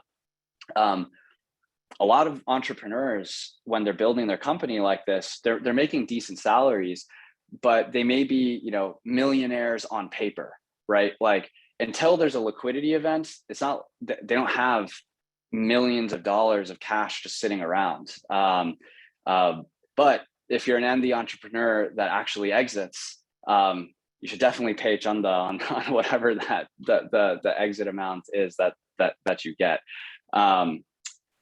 So that's like the overview of the process, really. And just to touch on a couple points of the decision-making process earlier on, to really answer this question: what's the real risk in getting started? When me and my co-founder had the idea for the company, he was still in medical school and I was in consulting. And we tried to do as much as possible, really, these three things. Before we even, maybe just these two, before anyone even really left their job, we tried to mitigate as much risk as possible early on, while we were still comfortable and getting paid, by working nights and weekends. I would just spend hours every night and most weekends entirely on just trying to flesh out our idea and make sure that we can recruit, one or two more people in the early founding team towards building an MVP. And so, we really tried to be scrappy and just use extra time to be able to knock off some of the early steps in this process. But there was a point, right, where someone needed to focus full time on it. I was the first person to make the leap and jump into doing this full time, and was making a pretty good salary in consulting, but had started realizing I really wanted to do this. So I was making sure that I had enough money in the bank to be able to go, at least 6 months very comfortably, or comfortably enough without needing to have our funding in the door. And so, I left my job and really just was focusing 150% on this portion, building an MVP and building the story for the initial funding, and even trying to line up some pilots while doing that, to be able to bring some money in the door. So the first 6 months or so, I didn't draw any salary for the company. So that was probably the riskiest portion of it. Once we had a couple $100,000 of funding from here, I started drawing a very small salary, just so that I wasn't digging into savings constantly. And then once you get to here and you raise more serious capital of a couple $1 million plus, all of a sudden your salary becomes very normal. I mean, I'm probably making a very similar amount to what I would be in the consulting world in running the company. So the risk is really front loaded, and it doesn't last that long from a true risk perspective. But because of how risky this portion of time is, the founders of the company get so disproportionately rewarded for the equity that they get. you know, once you're at this stage of the company's growth, and you have millions of dollars, you can pay market salaries. You know, you can pay your engineers $150,000, $180,000. You can pay business people that come in the door similar amounts. You can pay your analysts $100,000 or $80,000. You can pay salespeople. You can roughly pay market rates. Then, you know, you actually, as from the founding and executive management team, you give pretty small share grants, to be pretty honest and transparent, because you're paying a market salary. So you give a nice little bump of shares, but you know, it might be 0.1, 0.15, 0.2, 0.25% of the company. Whereas in these stages, the founders take huge chunks of the company. So when you think of the exit event, you know, it's all the risk. Like, the people that get rewarded the most are the people that took all the risk in these initial months of starting the company. So something to kind of keep in mind, where I think that the point is that if you really have a good idea that solves a big problem, that is a standard solution for which there's a huge market for, and you've built some conviction around the idea, and you have some founding team members, then there's really no reason not to take the plunge, at least for a year. Just like carve out a year and say, I'm just going to be risky for this period of time, because ultimately it's not that much risk in the grand scheme of things. Now, I also recognize I wasn't married at this point in time. I got married probably around this portion of time in the company's growth. And I didn't have kids. So I know those things make it more challenging for sure. But some of the other speakers, I think, who did have kids when they started and did kind of go through having to balance family in a much more real way, I think, than I had to, can probably speak to that in more detail. But the other thing, actually, I wanted to speak to on this slide, which is obviously an important thing to touch on for this event, is where Jamaat kind of came into the picture here. You know, I think that I can say with at least a tremendous amount of personal conviction that we would not be anywhere close to where we are today if it wasn't for the blessings of the Jamaat. In the early periods of the idea and assembling the founding team, this was, like I mentioned, late 2018, and this was the time that Hazur was last visited the US. And I was fortunate enough to, because I had just recently left my job and was just kind of working on the company at the very early stages, I was able to just clear all 3 weeks of Hazur's visit and volunteer for whatever needed to get done during that time. And it was such a tremendous blessing. And we had been building the initial product, and you know, we secured our first real pilot at the end, like 3/4 by the 2.5 week of Hazur's visit. Kind of came out of nowhere too. There are just all these examples of these blessings of that can come when through this whole process, you kind of keep in mind that it should be something bigger than yourself. And I think the quotes that were read at the very beginning of this from Second Khalifa really motivate me and motivate a lot of us, I think, to try to pursue something big, not necessarily for personal gain alone, but kind of look at it as almost a duty as an MD to try to grow and become the best and solve very big and real problems.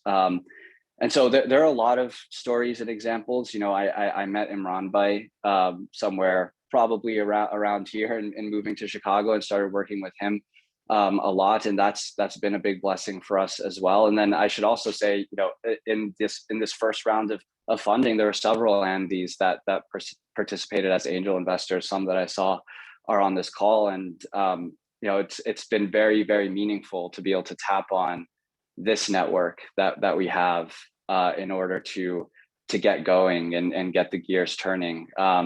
And sometimes you're surprised to realize the level of expertise that exists really across the board in Jamaat. You just have to kind of search for it or seek it out. And you know, even in this early stage, there's a brother in DC Jamaat from Chicago Jamaat, Abdul Ali, that helped us a lot in shaping the solution. There have been several people that through the course of all of this have been very helpful in advice for building the company.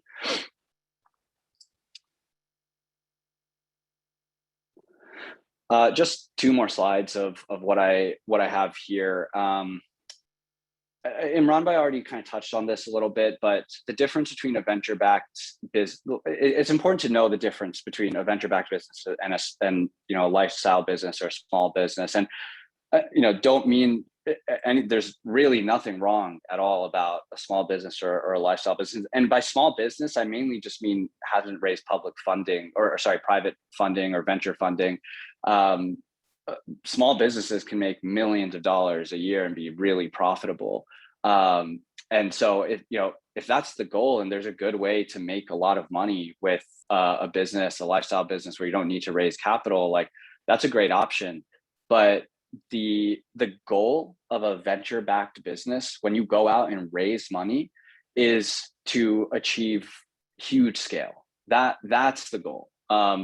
And that's the only reason why if someone puts $5 million into your company and they're telling you your company's worth 25 million today, that means that in order for them to get the kind of return that they think is even reasonable on that $5 million investment, they want to exit or liquidate the company when it's at least worth 250 million, so that they get a 10 times return, ideally a 20 times return, which is, you know, double that, almost $500 million of a valuation. And so the bigger you get, when you raise $10 million, saying the company's worth $60 million at that point in time, it means that you need to grow that, you know, to $600 million of value to get at least the minimum kind of return that an investor would think is a strong return there. So the scale is very different, and the goals are very different.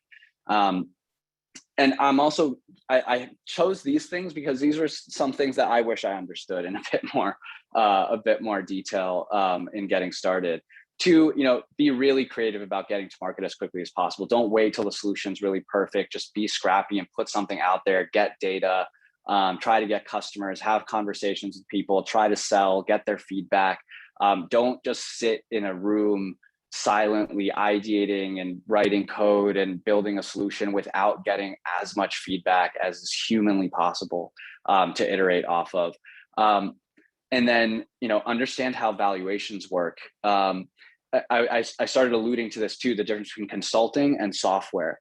Software gets really great multiples on its revenue. So multiple meaning, let's say you have $2 million in revenue.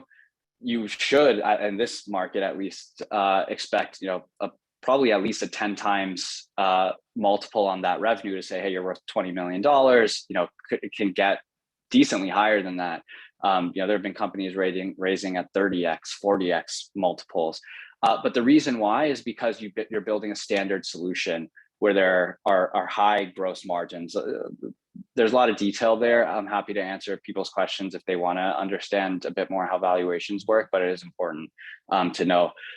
Number 4, this is one where when I started the company, I wasn't even really thinking that much about sales. Kind of foolish to even think about. I just really wanted to build a product. I knew that there was a problem. I had experienced it in consulting. I knew that this was a promising area, but I really wasn't thinking about sales initially. I just wanted to build a really awesome product that solves the problem. But it's all about sales. That's it. You know, being able to strategize sales from day zero is really, really important, because ultimately it's how you grow. It's the critical thing of what determines if you're successful or not, whether obviously you're making money.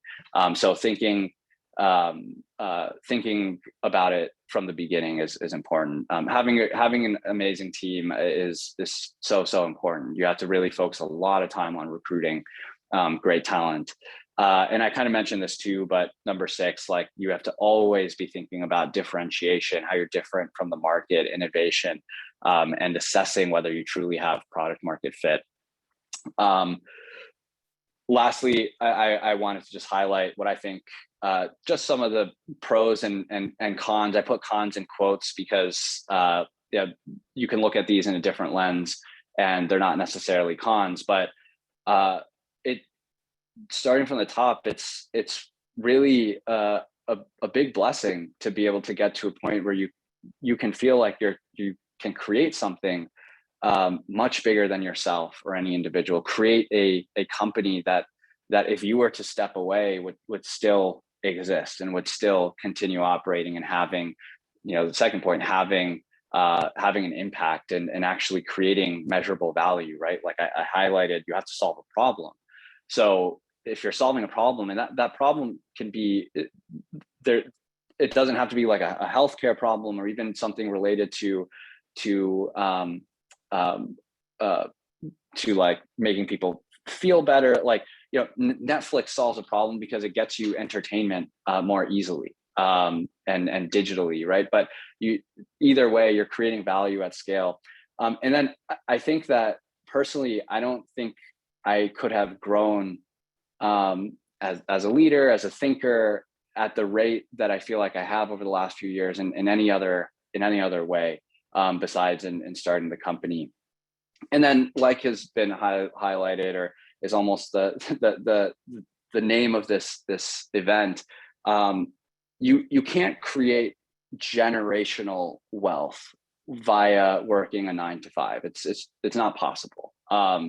You earn a salary, you might have some good savings that you can pass along. Maybe you even have a couple $1 million of savings that you can pass forward. But really, the only way to create like generational wealth is entrepreneurial paths, at least unless you're born with capital. But yeah, so I think those are a couple of the pros. Cons, it's really hard. It can feel all encompassing. It's all you think about. There are highs and lows.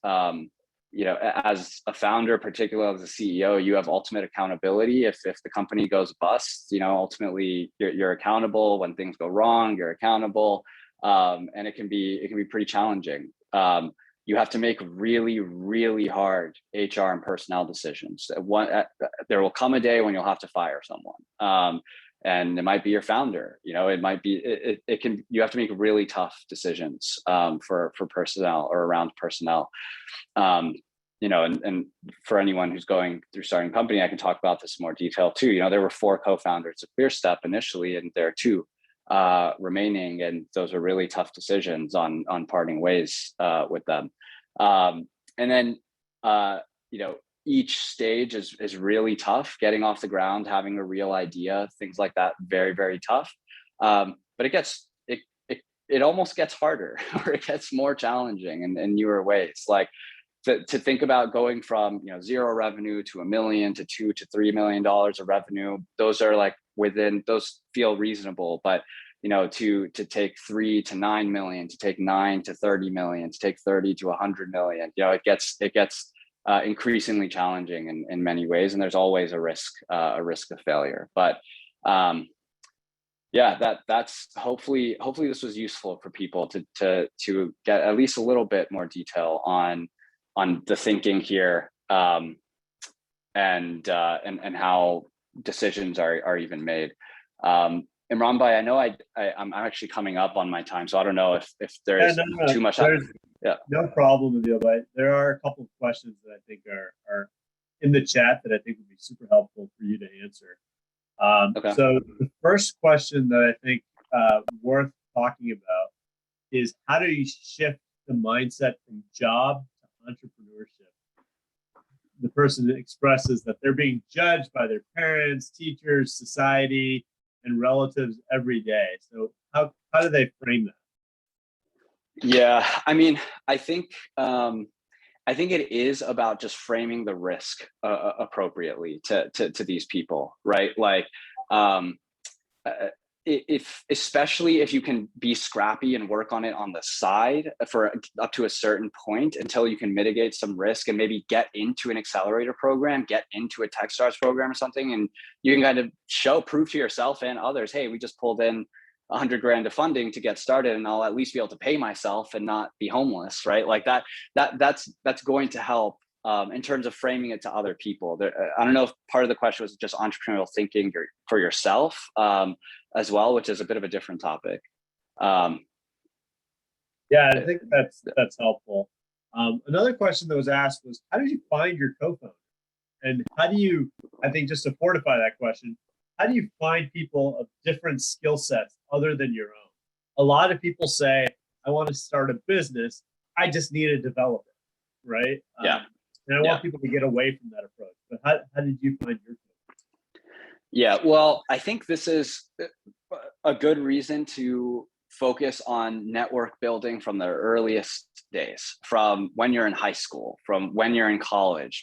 Like, go make sure you're friends with really smart and driven and motivated people that aren't just in your school, in the business school or in the engineering school. Meet other people, because my co-founders were all people I knew from college, basically. And they were just some of the smartest people that I knew back then. And that's who I went to start the company. Yeah. Great. How did you determine what baselines to use to get to your valuation? How does this process take? So when you have like no revenue and you're just starting out pretty early on, there are like more standard, just valuations. Like you'll kind of just go with the way other startups are raising money on things called like safe notes or convertible notes. I've 3, 4, 5, 6, up to $10 million safe notes early on are just what people raise on. Once you're starting to generate revenue and you're raising more significant capital, beside not just a couple 100,000 or so, you'll start to get in the realm of actually valuing the company, and that's the baseline for that is your revenue, basically. Yeah, that's fair. I mean, the other thing that I would add to that is the market determines what your company is worth. You don't determine. Yeah. Yes. You can put an indication, but if somebody's not willing to pay that, then that's not what's going to happen. Can AMDs buy shares in your company or some units? If you are actually an angel investor, an accredited angel investor moving forward, there is a possibility to invest in subsequent fundraising rounds. But other than that, the only way to really get shares in the company is to be an employee. So if you're an engineer or you have other kind of skill sets that you can bring to the table, definitely get in touch. And we're hiring different positions, but that really those are the two main ways to get shares in the company right now. Yeah. I love the recruitment plug. If you can, can you put in the chat the link to your jobs page so that people are aware of what's happening, what you guys are hiring for today? Sure. I'll find it. I want to answer on that question though is when you're a startup, typically this is not a public company. A public company, you can buy shares at any point in time and you can sell and liquidate those shares at any point in time. When you're with a startup, it's very specific. It's on different fundraising rounds. You also have to be what's called an accredited investor. And if you don't know what an accredited investor is, chances are that you probably are not an accredited investor. But take a look and look into what that is before you make that step in determination. The other thing that I think is really important is investing in startups is there's a reason people make it a little bit more difficult, and it's because the data is not completely out in the open. And so there's much higher opportunities for fraud. There's much higher opportunities for you to lose all of your capital and all of your money. And so you just need to be a lot more careful about thinking about what it is from an investment standpoint, which is why they put that barrier for accreditation. There is one other question that we will answer today before we shift gears, and I'll invite Majib Saab to go on camera and get prepared in the interim. But it's a good question. When looking for investors in your company, which one should be preferred, East Coast or West Coast? Are East Coast investors normally interested in a revenue model, while West Coast investors focus on growth and potential? Which path did you take? That is a very good question. Imran, you can probably chime in on that too. There is, and by the way, I'll just add that any other questions, I'll just read through during the next talk, and I can answer questions via the chat too. But there is a very real difference between East Coast and West Coast investors. It's true. It's not just like something that's said, at least in the earlier stages. West Coast investors are willing to be riskier and just throw money around, particularly if there's a really strong founding team that's coming from brand name institutions. East Coast investors are more, I think, like you pointed out, more strict around valuations that are based on revenue models and strong projections.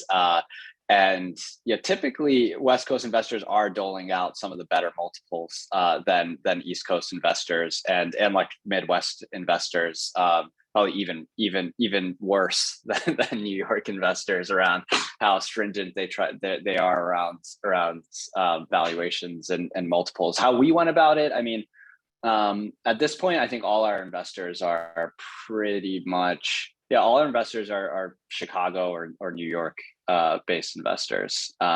So kind of interesting. I was trying to go for the West Coast investors, to be honest, for a while, but it just kind of happened this way. Well, your investors aren't half bad. I can say that being invested. But what I would add to what Dilbay said is that I don't think it's a East Coast versus West Coast. I think all investors are kind of converging. They're all looking for a big opportunity. It's traditionally been the case where East Coast investors think of cash flow, but I think that mindset has changed pretty dramatically. To now, it's a far more democratized approach to getting capital for your startup, and the opportunity is available to those who have the chops, which actually is a fantastic transition to Majib Saab. So Jazakallah Adil Saab, if you can stay on and ask questions, that would be super helpful. Majib Saab, assalamu alaikum wa rahmatullahi wa barakatuh. Wa alaikum salam. It's great to be here with you guys. Jazakallah, we're grateful for you taking the time. I know you just stepped out of a Humanity First board meeting, so appreciate you taking the time. So I'm going to give a quick introduction to Majib Saab, and then the way we're going to format the next talk is actually going to be very much like how I built this. If you're not familiar with that podcast and you're interested in entrepreneurship, I would highly recommend you get familiar with it. We'll put a link for it in the chat window as well. But you may have seen the news. Majib Saab was one of our esteemed entrepreneurs. Apple veteran, wins Gates backing for Michigan battery startup. So based now in Michigan, Majib Saab is the founder of ONE, O-N-E, Our Next Energy. And today we're going to learn a little bit more about Majib Saab's journey, his path, how he's got one foot in the Jamaat activities and another foot in his business and growing that entity. So Majib Saab, it would be first, again, Jazakallah so much for staying on, and would love if you could just start us off with a little bit of a background and overall sort of how you got to ONE and the history behind it. Sure, Jazakallah for that. And assalamu alaikum wa rahmatullahi wa barakatuh to everyone that joined. I see we have quite a large audience, and I kind of congratulate everyone for coming together, because really as an Ahmadi and as our community grows, this is the best way we can spend time as we share our experiences with each other, because we really are a community that's been blessed with immeasurable and countless blessings through the prayers of the Khulafa and the Prophet ﷺ and our parents and all the people around us. So I think it's great that we come together on these topics. I did prepare a few slides, but I have seen a message that I can't share. If someone could give me sharing permissions while I'm introducing myself, then I'll, okay. Should have them now. Yeah, great. So I'm a visual learner, so I kind of like to have visual art alongside discussion, because it kind of helps you put in your mind the various things that are going on. Can you see these slides? Yeah, we can. Okay, great. A little bit about my background. I was born and raised in Virginia. Both of my parents were some of the first generation Ahmadis that came to the US in the late 50s, actually.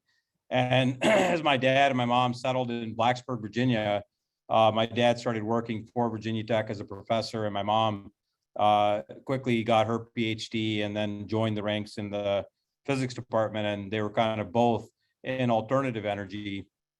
And growing up, being quite small as a community in the US, we didn't have a Jamaat. We didn't have like the infrastructure of the Qadam al-Ahmadiyya and Atfal al-Ahmadiyya to grow up in. And as I look back on it, I think that the generations that are now being kind of facilitated have a new opportunity, because we have a network and we're building a foundation. We understand the Western, business culture as well as our roots in Ahmadiyya, and we can kind of build that bridge. My parents encouraged me into getting into alternative energy early on, and I came across a solar car project at Virginia Tech that got me into electric vehicle and then eventually battery. I spent 16 years at Ford Motor Company working on battery, 6 years at a startup called A123 Systems, leading the automotive battery effort in Michigan. And then due to a buyout and transfer of ownership to a Chinese company, I went to work at Apple, and then I left Apple and started a company called Our Next Energy. And I'll tell you a lot more about those intermediate steps. But throughout my career, I've also interlaced the advice and the guidance of meeting Hazur, talking about kind of what am I working on. And actually I can say sometimes we don't put enough emphasis on trying to find and seek opportunities to interact with Amir Saab or Hazur directly, but there's a little bit of a profound nudge that comes by those interactions. And I was given a nudge in 2007 when I was a leader at Ford, that maybe I was working on something that was a little bit compartmentalized. It wasn't for the masses. And Hazur's guidance to me was, work on something for the masses. And I took that, and just 4 months later, a bunch of situations presented themselves that nudged me out. And then I decided to found an automotive team at A123. And as I was working at A123 and I was writing Hazur, sort of what was going on and the transition of the company to a Chinese owner, I got another nudge, and that resulted in me taking a position at Apple. And working at Apple, I wrote a letter to Hazur thinking about, as I was in the pandemic phase, am I really working on something for the masses? What Hazur said to me in 2007 really stuck with me, that I should try to have an ambition as an Ahmadi to kind of, like in summary terms, change the world. It's like every Ahmadi should not be shy of that type of ambition. And I'll go back now to a very clear endowment, if you will, that Allah the Almighty gave to the followers of the Prophet ﷺ, which is that he will essentially make the followers excel all others. And that's, maybe people ask me about kind of what I did in my career or my education. If I look at it, it's fairly routine. I was an engineer at Virginia Tech. I never got a master's or a PhD. I just kept moving through the ranks, and I don't think that I had any special skill. I feel like a lot of the wind behind the sails is coming from the interaction between volunteering in the Jamaat, giving chanda and charity according to the rates and as to the best of our abilities, getting the kids involved in the Jamaat, and then actually serving as much as you could. Like that fabric is like the spring that will launch you. And I can tell you from first principles, I had a meeting at Ford where a very unexpected thing. We had gone to Bonneville Salt Flats, set a land speed record. I was a bit like an entrepreneur within a large company at Ford. I kind of wanted to push the envelope and do something that was a little beyond. And we had done a vehicle that was taken to President Bush and Prince Charles and got a lot of accolades in the industry for hydrogen, as well as taking a vehicle to Bonneville. And I thought that, that was going to launch my career at Ford because I was interacting with the CEO and a bunch of people around Alan Mullally's office. And then right at the beginning of January, Ford cut the budget for all of electric vehicle. And I got this document and it was like, your budget has been zeroed. And I was like, wait a minute, how can you zero our budget? Like we're this team that Bill Ford Jr. likes and Alan Mulally likes. How can we? And then I realized, you know what, just this is Hazur's words were work on something for the masses. And as I walked out of that meeting, kind of with a different resolve in my mind, that this is an intentional, consequential event. I literally got out of his office, walked down the stairs, got a call from the founder of A123 out of the blue. And he said, I'd like to meet you for lunch. I would like to propose that you set up an automotive team in Michigan for our battery technologies because Chrysler wants a battery system from us. And I like a week after that budget event, I left Ford, not expecting that at all. And similarly, some other events have happened along the same lines. And I don't think it's because of anything in particular that Ahmadis possess as smarter intelligence or more clever thinking. I think it is, we have to realize that we're in a family in which the promise of that family through the power of the Almighty is to take advantage of these words of the promised Messiah. Now, when I take that a step further, the second Khalifa always made the platform or the administrative steps from the foundation of the promised Messiah, where the Jamaat was founded under the umbrella, but the administrative function and every bit of the detail that governs us, if you think of it as bylaws or a corporate manifest or the details of how an organization runs, for 52 years, Khalifatul Masih II, may Allah be pleased with him, he installed the governing principles that guide us even today. And these words, if you haven't ever come across this, I recommend, and after this meeting I can share these slides, I recommend that you really think about this, which is that an Ahmadi is not there to be the most religious or the most, let's call it, that every Ahmadi should strive to become a murabbi.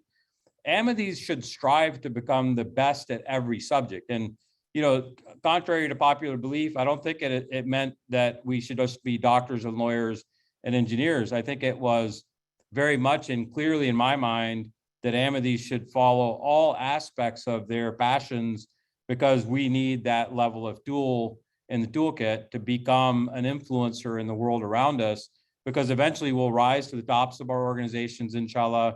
We'll also rise to a place of influence in the world, but we have to climb those different ladders that are given to us.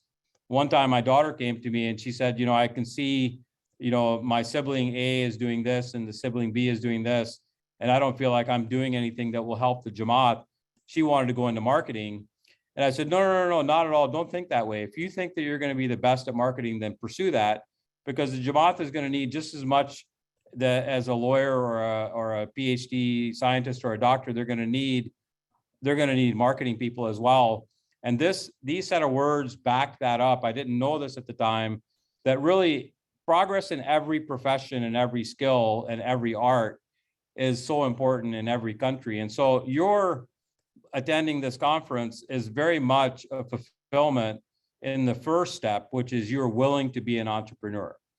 As you're willing to be an entrepreneur, realize that your investors that you're seeking are not the same level or quality as these investors that I'm showing you. This investor, the Prophet Islam, that we all believe in, is our most important on earth advocate, and his successor is another advocate that's saying this is what your mission ought to be, which is pursue the thing that's in your mind and heart that you're going to be the best at.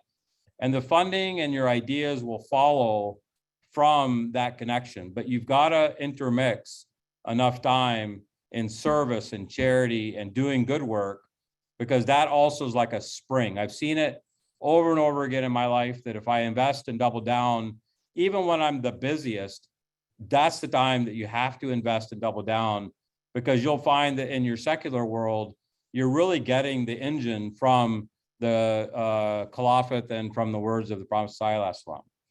So now I go to what is our next energy and what was the beginning of this.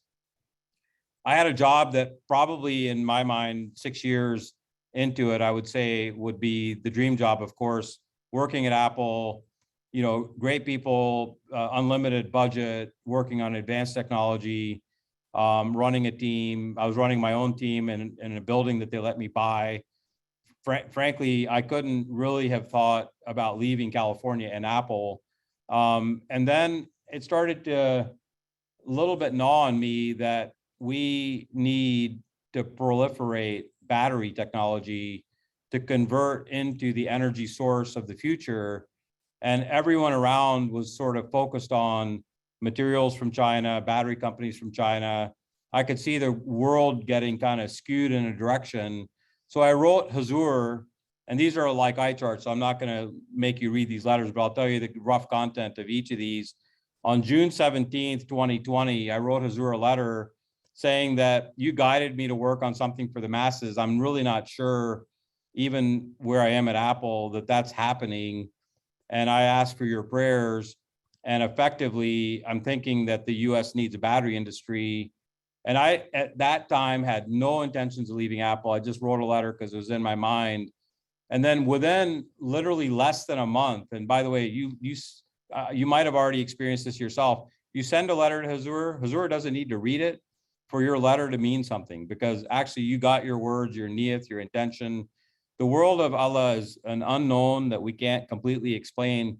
But in that, like from June 17th to July 15th, my entire business plan was born.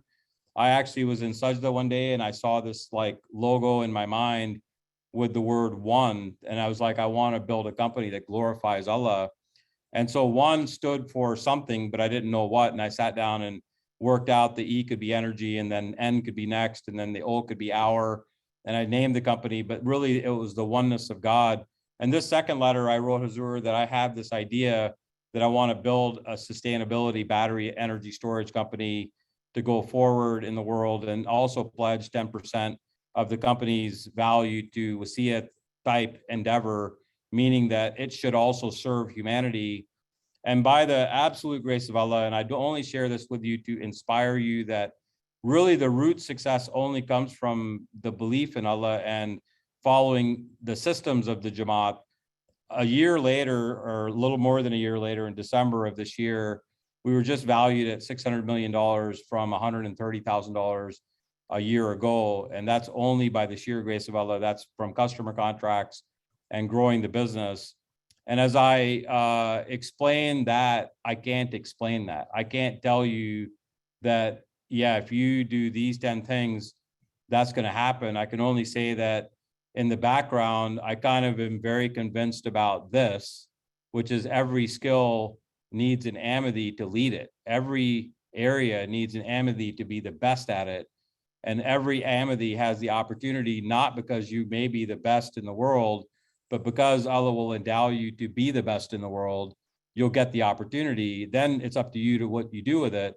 And so for those reasons, we founded the company. We got some really amazing investors. I remember in the very first March of this year, I started doing the Series A planning. I take that back. Last year in October, I started doing Series A planning. In March, I had a term sheet. I had 3 investors that were relatively unknown investors.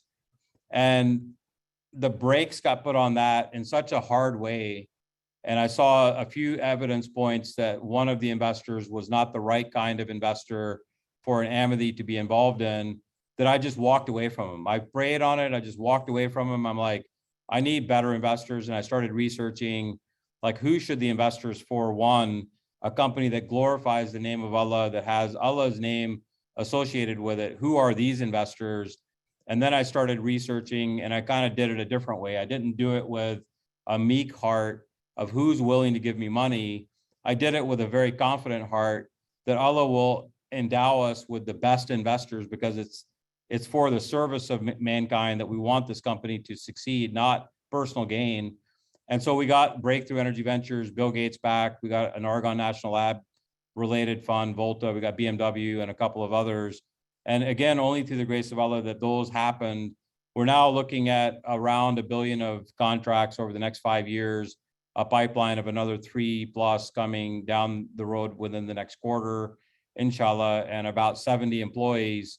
What we decided to do as a company, just a little bit about my business, but I don't want this to be a commercial, just I want to explain what we do as the company, is we laid out the entire competitive market and we wrote down 3 problems. We said, first problem is that the electric vehicle range story is not done. You're not going to get to mass adoption. Again, serve the masses is a motivating topic. You're not going to get to mass adoption. So I read a lot of papers about what does mass adoption look like. And it's when the real world range of the car gets to 400 to 500 miles, or the label range gets to like 750 miles. That's when the mass market doesn't care about range anymore and they're willing to buy.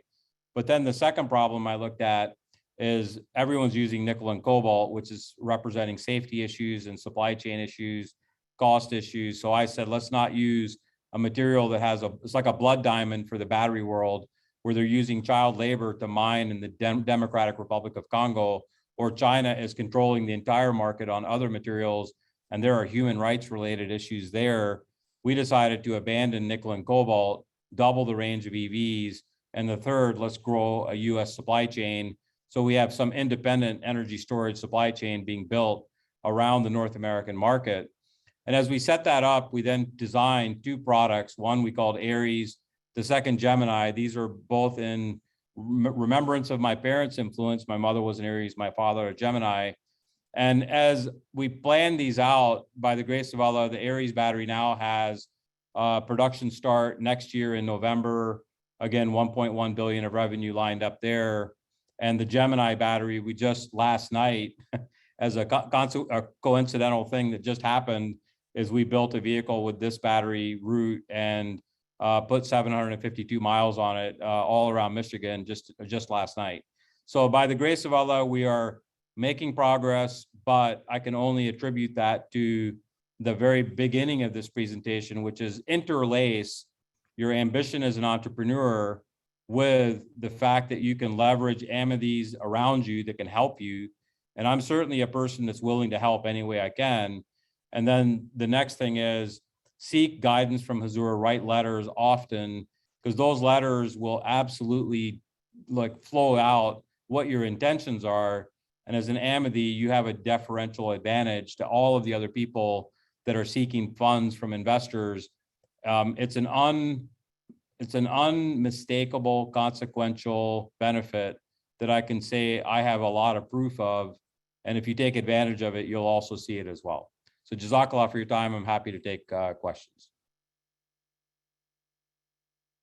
Jazakallah, I think that was incredible. If you wanted to stop sharing, or if you wanted to keep that up, that's up to you.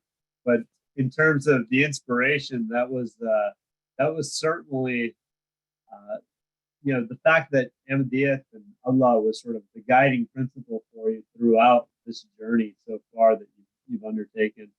And until Allah continues to bestow incredible success upon you and all the people who are along with you building this business. So a couple of questions that I think are important to address, Najib Sub. And if you wanted to stop sharing, that would be great. Oh, yeah. The main questions that I wanted to really start to hit on was some questions that came in through the Q&A. One question specifically was, how should we be thinking about building the business? Is it for generational wealth? And what guidance can we take from faith? Because I think there's a lot of taboo around, the idea of wealth creation, and if that's in line with that. Yeah, the Prophet ﷺ instituted a system called Tariqa Jadid, and if you're like maybe most, including myself, you couldn't really even distinguish between Waqf Jadid and Tariqa Jadid, and you had to kind of study it. But Tariqa Jadid kind of, if I were to put it in a nutshell, says that Allah will grant the leaders of the world resources that, unfortunately, no matter what government is set up, eventually people will be corrupt and they'll usurp the value of those resources for their own benefit. And it'll end up in all the resources are in a few people's hands around the world that don't deploy those to the masses.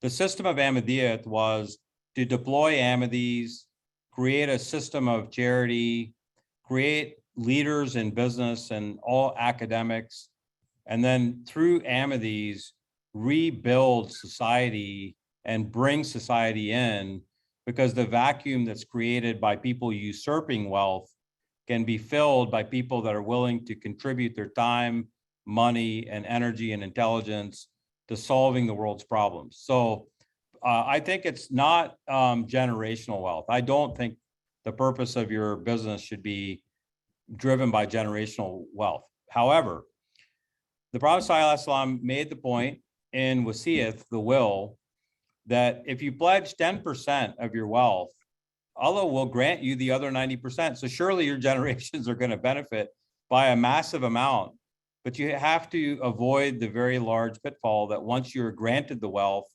that you think, okay, now that I've got the wealth, I better be careful not to lose, and then I'm going to sit on it.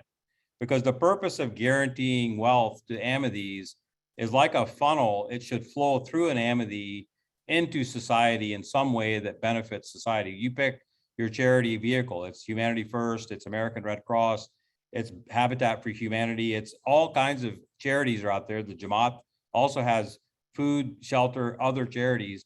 I think as really I think about it as you will ultimately definitely build your family's generational wealth, but that's not the purpose. The purpose is to deploy and serve humanity. I think that's fantastic. There was another question that came up just now.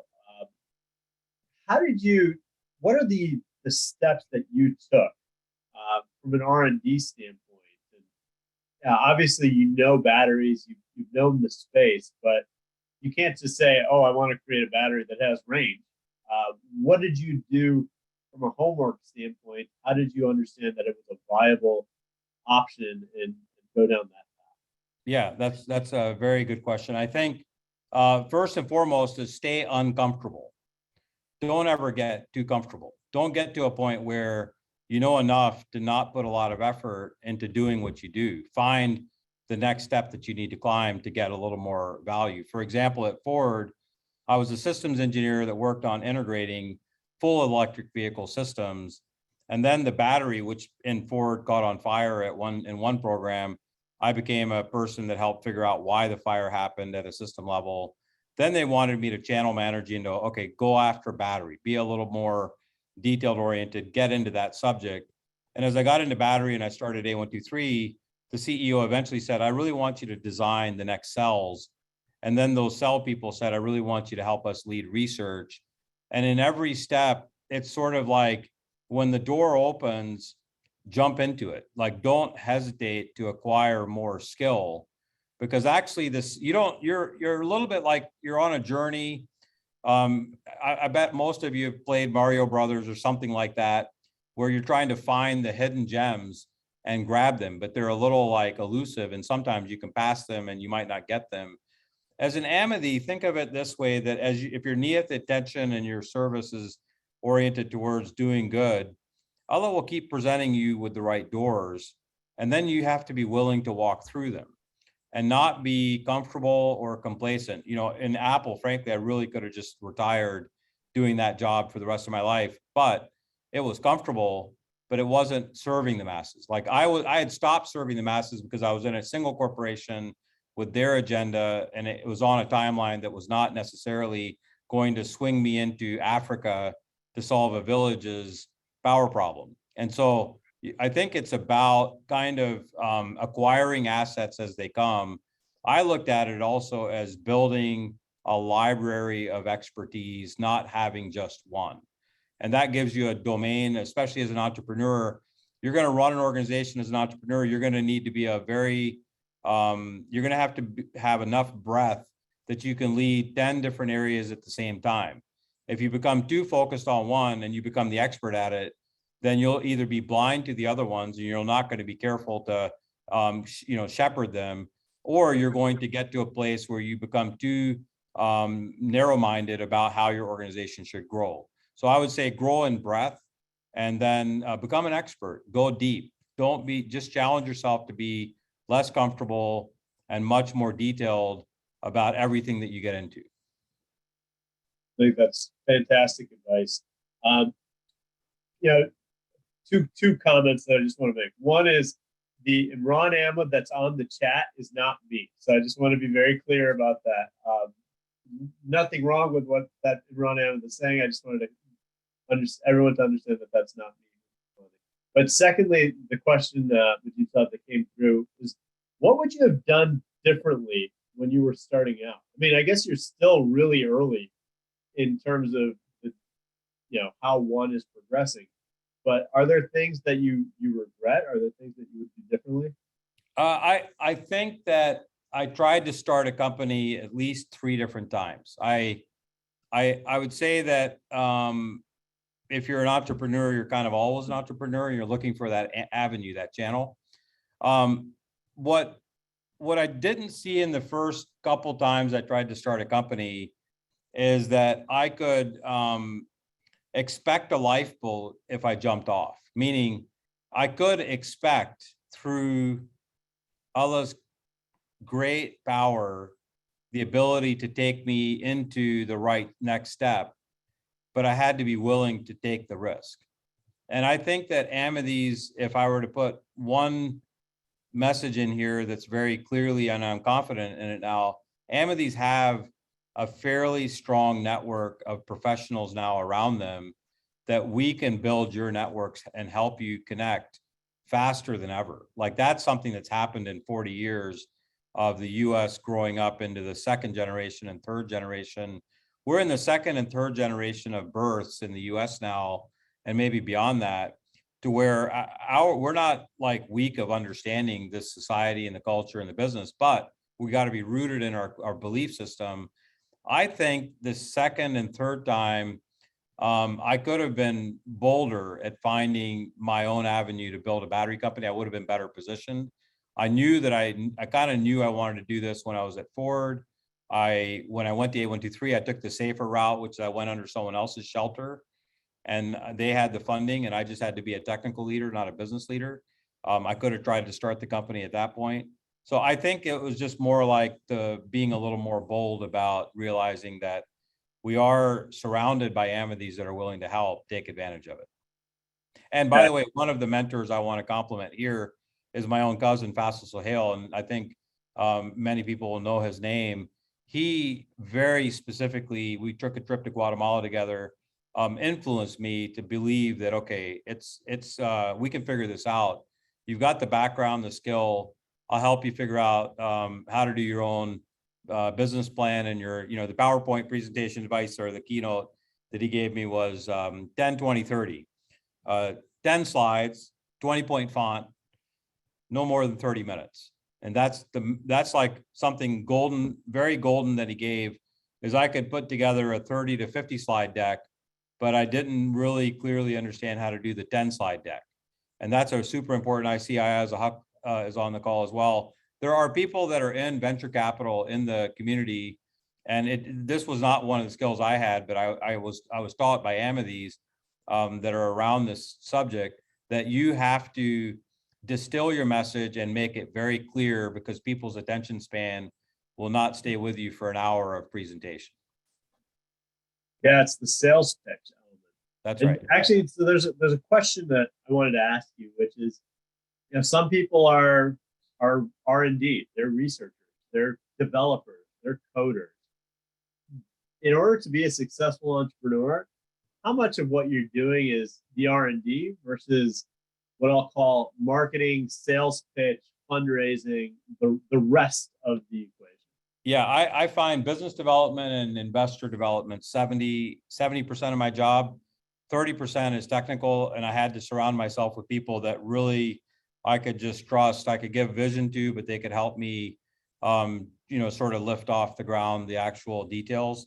It is very important if you're going to lead a company to be business oriented, business minded, and learn how to speak in the language of business. What's your business plan? What's your path to revenue? What are your key risks? How are you? The words are sustainable differentiation. You're going to enter a business that's crowded, a market that's crowded. How do you differentiate your technology from the vast sea of all the other people out there? Because investors can put their money anywhere. Why you? And it's not acceptable to an investor to say that I can execute better, because that's a forward statement that you can't prove. You have to give some kind of tangible foundation of proof on what is your differentiation, what do you actually own, to get the investor to start realizing that, okay, if I bet on you, then do I believe in you? If I bet on you and you're successful in saying or doing what you say, then I believe that you will have a company with value. And I think that you should always pressure test that. And listen, put people around you that can guide you. I had Faisal and even Ayasab helped me a bit. I had people around me, especially Ahmadis, that would help me, but then you have to listen to their advice. And sometimes that will give you the tough love that you're not really wanting to hear, but you need to hear. That's also part of the process. You have to like stand away from yourself and let other people look at it from the outside in, listen, and try to adjust. No, Jazakallah, I think that's great. I think one last question before we wrap up this part of the section and transition over to Ahmed Saeed Saab, who's getting prepared. This is a very, to me, your presentation was incredibly insightful because it layered in Ahmadiyya throughout and all of the aspects of your faith throughout. How do you make time for it all? I mean, it's not easy running a business. It's something that you're dedicating a lot of energy to. You've got your family, you've got your Jamaat activities, you've got what you're doing at Humanity First. What are you superhuman? What are you doing? Yes. Well, I mean, certainly we're all busy. And actually, as the world of communication follows us now every minute of the day, you can't hardly be anywhere without being connected and trying to deal with whatever's on your plate. Whereas you could sort of delineate your life and work and home before. The merger of all of that now is completely resolved to being, it's just one stream. You happen to physically be in a building or in your home. Sometimes now you're at home and you're working. So that's become really tough. But I think the most important aspect is don't ever say no to Jamaat work, especially when it comes to your door and it knocks, because that might be the very thing that unlocks your professional secular career. So if I hear a person that comes and says, I need, like you guys came to me and said, I need, a little bit of your time to do this thing. I could be like, listen, I'm raising my Series B. I'm really busy. I don't have time. Or I could just do it. And frankly, it doesn't take that much time to be involved in the Jamaat. It doesn't take that much time to mentor a student that's writing an essay for high school. Those are your little markers. And if you think about Allah giving you a gift, the checkpoint against the gift is, are you willing to give back some time? Because if you're not of the appropriate level of participation that you're giving back through your time, and remember the hadith from the Holy Prophet ﷺ is that your time is charity, your smile is charity, your time is charity, and your money is charity. You have a lot of different ways to give charity. And if you kind of think of when you get a knock on the door and someone's asking you, your guide comes to you and says, I'd like to do a service project, drop everything and do it. Because it'll put a little more stress in all your deliverables. You might even stay awake another hour, but it's worth it. Because to me, that is then the interlacing where a lot of other things can get easier and you just can't predict that. Jazakallah. Saab, this has been fantastic. I really appreciate you taking the time and stepping away. This has been inspiring and insightful. And We'll have a recording available for everyone's benefit. If you had an opportunity, if you had some time, there's some other open questions that are in the Q&A window that you feel free to type in. I've posted Majib Saab's LinkedIn profile in the chat window for others who have additional questions. Please feel free to reach out. But Jazakallah, we'll shift gears to Hamid Saab. Jazakallah, nice to see everyone today, and I'll stay around and do the questions as well offline. So with that, we got a sense, and that was sort of the, how I built this part of the equation. We're actually going to shift gears to Hamid Saab. Hamid Saab has been a personal mentor of mine early on in my career and throughout my career, actually, has helped me with different thoughts that I've had, from applying to business school to going down startup paths to exiting businesses. And it's one of those things that Majib Saab just talked about, which is there are a lot of resources in our Jamaat. You just have to know how to find them. You have to search for those individuals. And Hamid Saab has certainly been that for me. I've posted his LinkedIn in the chat group. He'll also be posting that as well. But what he's going to talk about today is that next level, right? We all have gone down the path. Now we've talked a lot today about the startup and going through the startup journey and what gets required.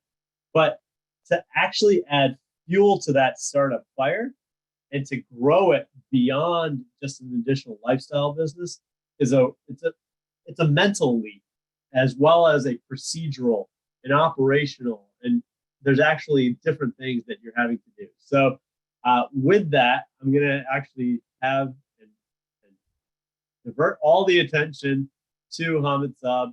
Hamid Saab, can you hear us okay? Is your audio working great? Yes, I can. Thank you so much, everyone. Assalamu alaikum. Imran, do you want me to share my screen, or? Yes, please. You can. Awesome. That would be fantastic. Awesome. Excellent. So let me start off by saying thank you, everyone, for making the time here.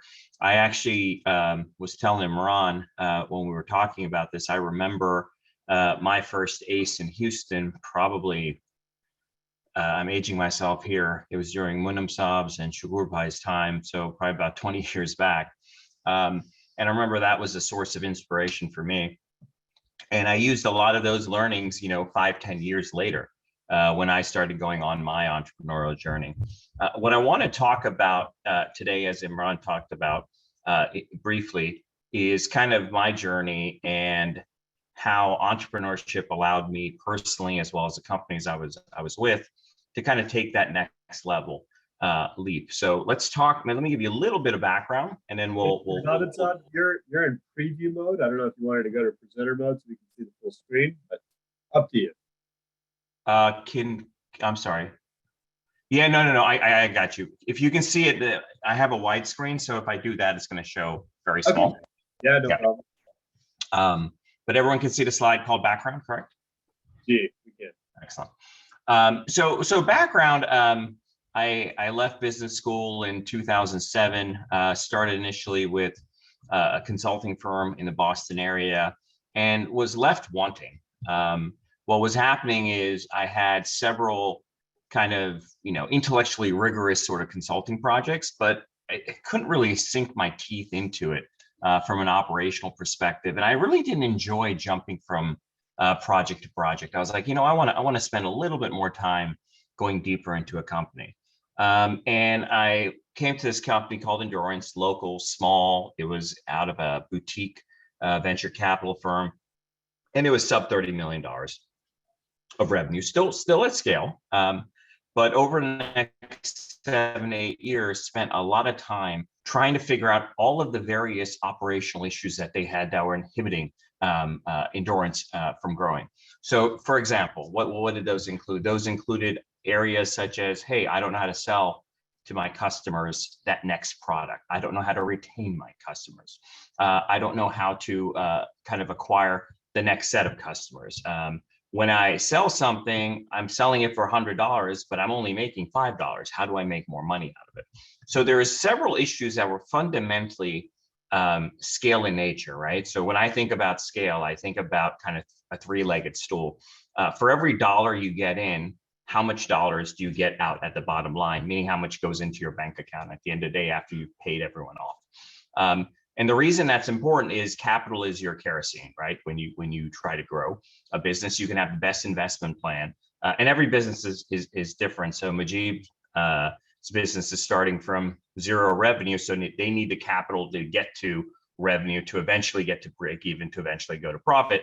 This business I was in was profitable, but it wasn't profitable enough. So that's the first leg of the stool when you think about scaling a business. And then the second leg of the stool people know about quite easily. It's called organic growth. It's how many customers do you get in. What Endurance taught me is that it's also about how do you sell more to that customer and how do you keep that customer longer.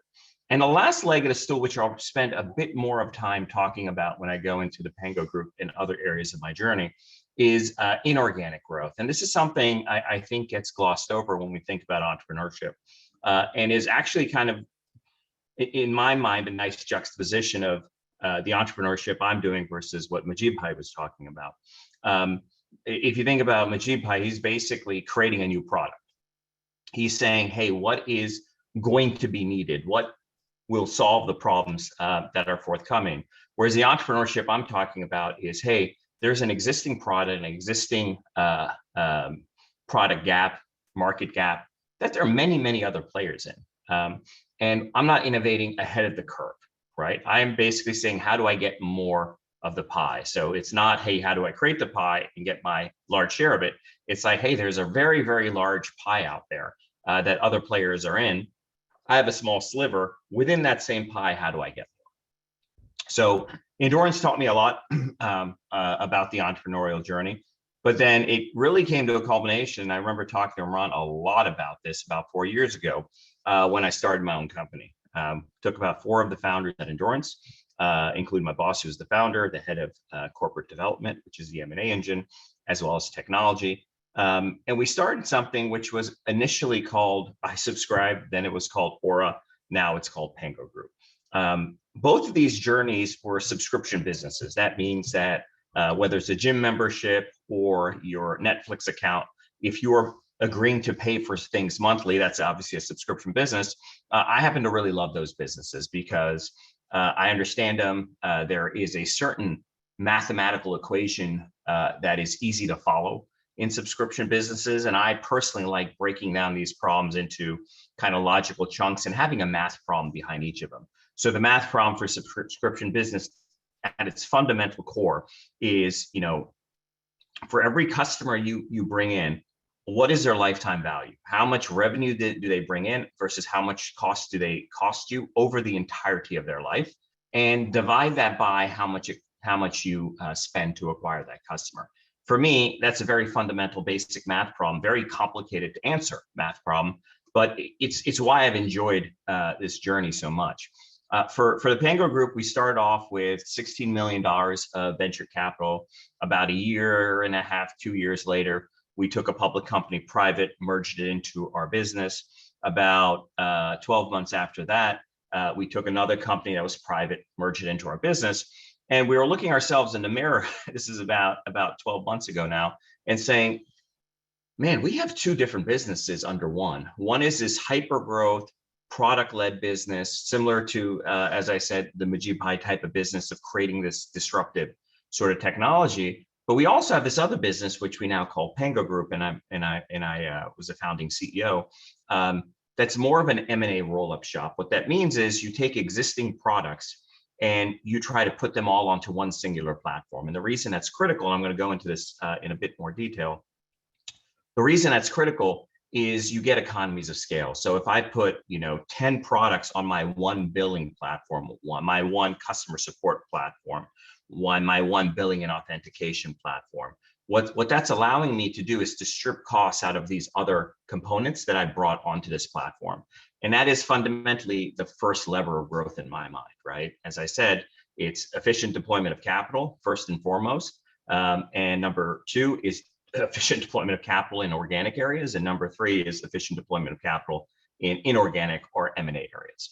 So that's kind of the journey I've been on, and I wanted to walk through a couple areas that I think are important from a scale perspective as we go along that journey.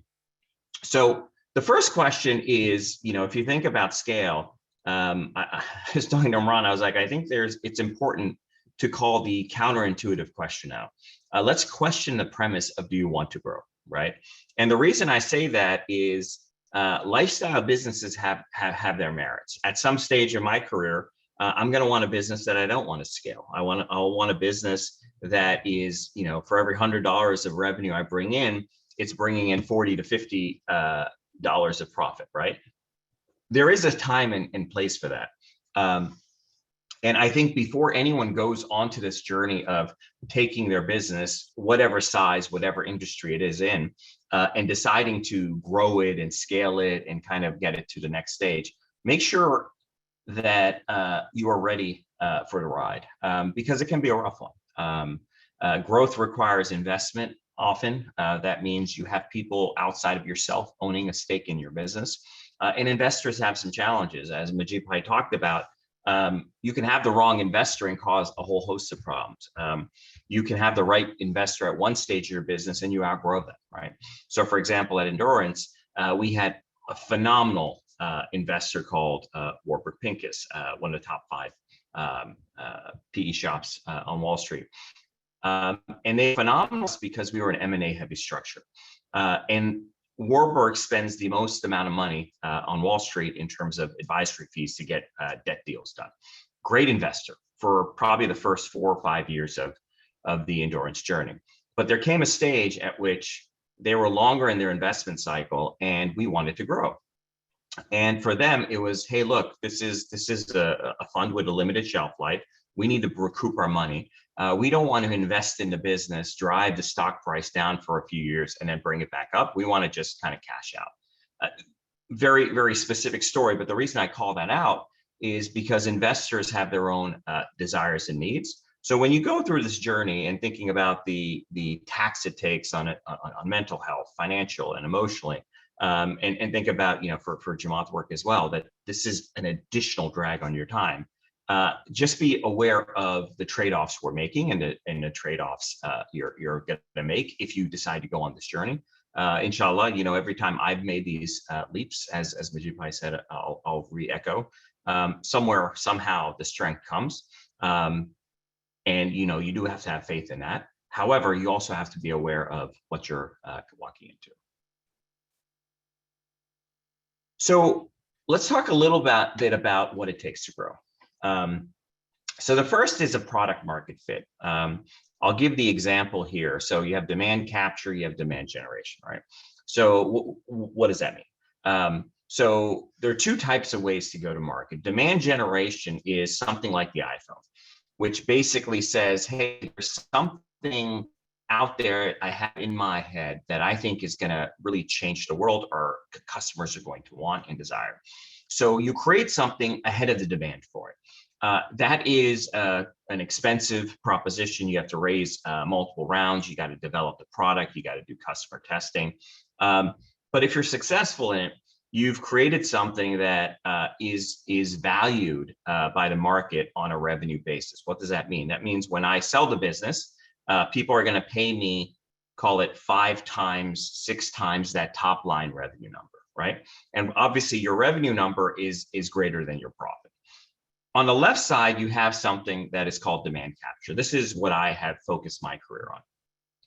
This is where you go into a market that's already existing. In Endurance, it was small business marketing, whether it was domain names, email marketing, or web hosting. And we were able to say, okay, this is an avenue where people are already looking for a business. In my current, for product solutions. In my current business, it's around consumer cybersecurity. Cybersecurity is a massive market. Most of the folks who are familiar with cybersecurity as an industry probably lean on the B2B side, which means you're selling it to a business, to the government. This is consumer. So the Pango Group, I'm focused on consumer marketing for cybersecurity solutions. A big, large market again. We have LifeLock in this industry. I had GoDaddy in the other industry. Large players but there are also many, many other players out there. And the entrepreneurship that I've focused upon is how do I capture that demand in a very efficient manner? Again, it's mathematical problems. I think anything in business, anything in entrepreneurship, we shouldn't say that this is obfuscated or hard to understand or difficult to understand. You can break these problems down and make them less intimidating, less complex, and just be confident that if you think about these things methodically, you can attack them. So in a demand capture, I'm basically focusing on areas where I've already had success. I know other folks have had success. And I'm just saying, can I build a more efficient mousetrap?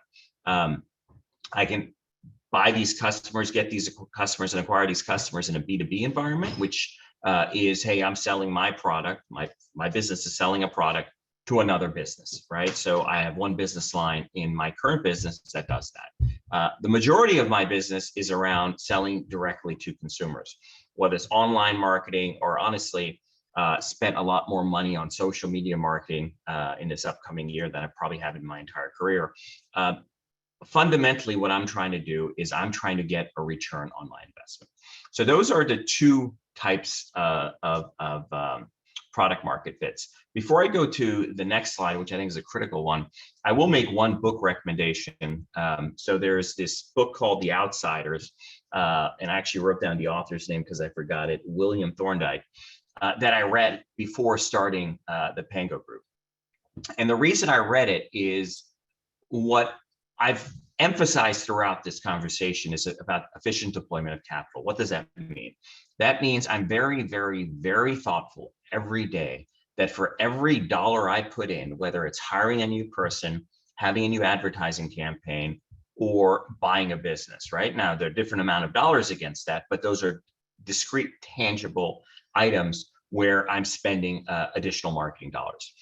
For each of those, I want to understand what is the return I'm getting, right? The return can be in multiple ways, right?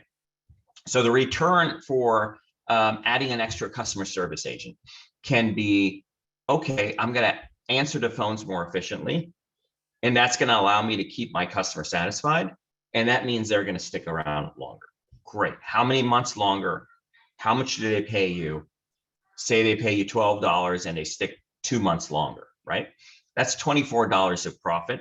I have a 50% margin business, excuse me, $24 of revenue, I have a 50 margin business. I'm going to make $12 of profit. I can't spend more than $12, and I really shouldn't spend more than $3 to $4 for that endeavor. So the reason I call this out is the book recommendation, as I said, is The Outsiders.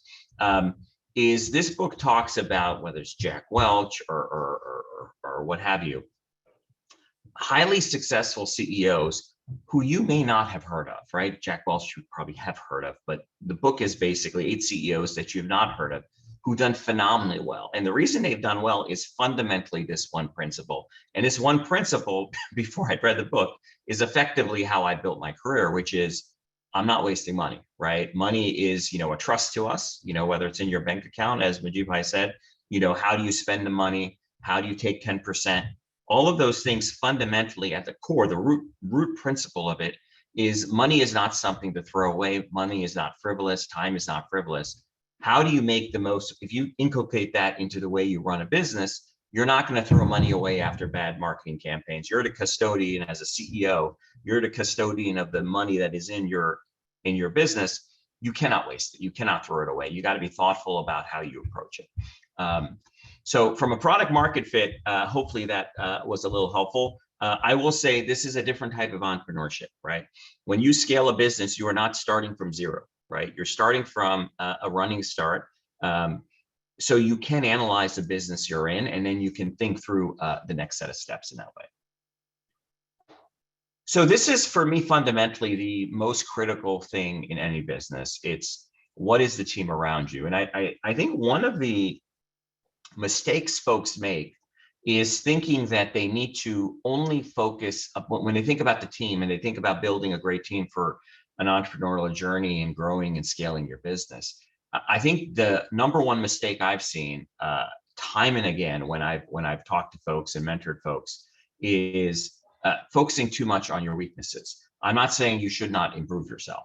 However, there's a stage of your career and there's a stage in your entrepreneurial journey where you need to stop caring about your weaknesses the way you used to. So for example, as a CEO, I am a fairly operational CEO, but I'm not a technologist, right? I am not someone who grew up in marketing. I need to make sure that the folks that are around me are excellent at kind of technology. So my CTO is spectacular. And you have a strong marketing team that has your same ethos about efficient capital deployment, efficient spend. That's critical. But fundamentally, I'm no longer working on my weaknesses. Don't take that as in the wrong way. It's critical that you recognize what you are not strong at, right? But this is, this is about your professional set of characteristics, your professional growth. And there is a stage where you have to hire for your weaknesses, and stop focusing on your weaknesses as areas to work on. You shift your focus to your areas of strength. And you say, hey, here's what I am really, this is what I'm really, really, really good at. And I'm going to build a team around me that is good at those things that I'm not good at. So that's part one.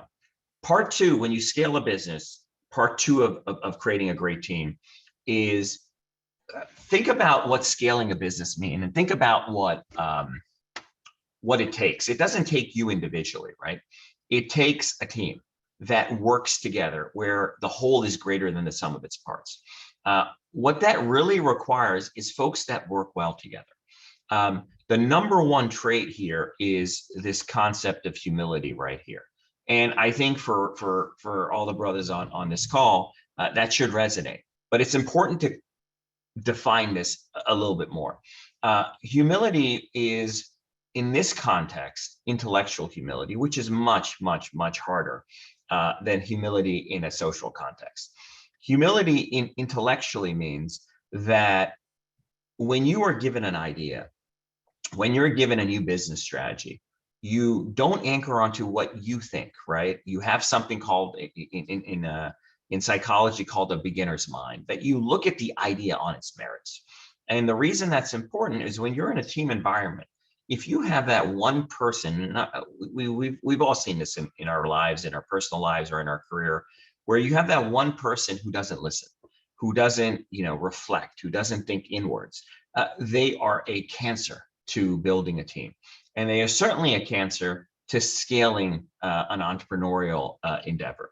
So number one, from a traits perspective, is humility. Number two is hunger, right? You need someone who, especially in a COVID world, right? I spent a lot of time talking to Imran about this, about how this is scaled in a COVID world. This hunger piece is absolutely essential, right? The first two are essential. The third one, which is smarts, is a nice to have. You need someone who's intelligent, but you don't need a rocket scientist. And the reason is, in COVID, if you have folks that are intellectually humble and are self-starters, you don't have to micromanage them, and they'll work cohesively as a team with other folks. Being smart is great and table stakes, but it is the third leg of the stool from a team development standpoint for that very reason. I'm going to jump to the next one because I am running, I believe, a tad behind, and I want to leave some time for questions. The last thing I will say about this journey is, as prior panelists have talked about, is the network around you is critical. I've purposely put in my LinkedIn, and I saw a lot of brothers already connected to me before I even joined, which is awesome. The network everyone here has, mashallah, is so much better than the network I had growing up. And as Majib said, folks like Faisal have been, mentors for, far too many people. And we need to start spreading out the mentorship, because you have multiple folks around now who can be guides, and who are, frankly, if you were raised right, as all of us, inshallah, alhamdulillah, have been, we want to pay it forward. We want to give the values that we were raised with and taught, which in a professional setting, I will tell you, are gold, right? If you are raised in an environment where you listen to the other person, that you have the humility to understand the other person, in this environment as team players, those qualities are absolutely gold. And it's critical for my personal journey and how I want to live my life, that I give that forward as well. So by all means, if I can be of help, don't be shy. That is literally the title of the slide. and I'm happy to help as well. I'll pause there and open it up. Imran, if there's some questions. Jazakallah. No, that was fantastic. And appreciate you taking some time to talk to all of us. I think the one question that is coming up is, all right, let's say everyone's got an idea and it's the same idea. So we're all doing the same exact thing. We've come up with some brilliant thing. What differentiates who's going to win and who's not? I think you talked about it, but is it really just somebody's a better person at executing? So I think it's a few things, right? So number one, and in some ways, this goes back to the Venn diagram I showed about personal traits, but not entirely, right? There is no, like, we don't have in my mind, I don't have a right to success, right? Success is not sitting in front of me and it's coming to me. I need to run out and grab it, right? And there's the hadith of tying your camel, right? You neither chase down the camel and tie it in entrepreneurship, if you will, if I can extend the analogy. And so what that means is, if there is an idea, you need to have the grit and grind to go chase it, and really chase it down and hunt the idea. But number two is, you need to surround yourself with folks who enable you to be successful. That's an extension of my team concept, right? So your broader team, your macro team, should be the folks on this call, right? If you don't understand something, have the humility, have the fortitude to say, I don't understand this, let me learn about it. As you build your data set with more ideas, then you can go attack the problem. And that's where I say the grit and grind, Imran, for me, is the number one thing. But number two is extending your network to understand how to capture that idea. Yeah, I think it's an important point, and I'll put a period and exclamation point on it, because there are so many individuals who come to me in my position and say, I want to start a business, what should I do? That is not the right question that you should be asking an individual on the other side. In fact, you should be doing your homework, you should be digging, you should be figuring out, where's the problem, where can you add value, where are you passionate? Because Imran Ahmed or Hamid Saeed is not going to be the person who's going to tell you, this is the business to start and you're going to make money. Because if that was the case, I'd be doing it myself, right? And Hamid Saab would be doing it himself. And so that it's a really important piece of the equation, because the execution, and Hamid Saab is the master of execution in my mind, and the person that I would be calling day and night if I possibly could take all of that time on how to execute a business to grow exceptionally well and to grow to scale. Because there are certain pieces of this equation that the idea in of itself, as I started off in the beginning, the idea is meaningless if you cannot execute and build.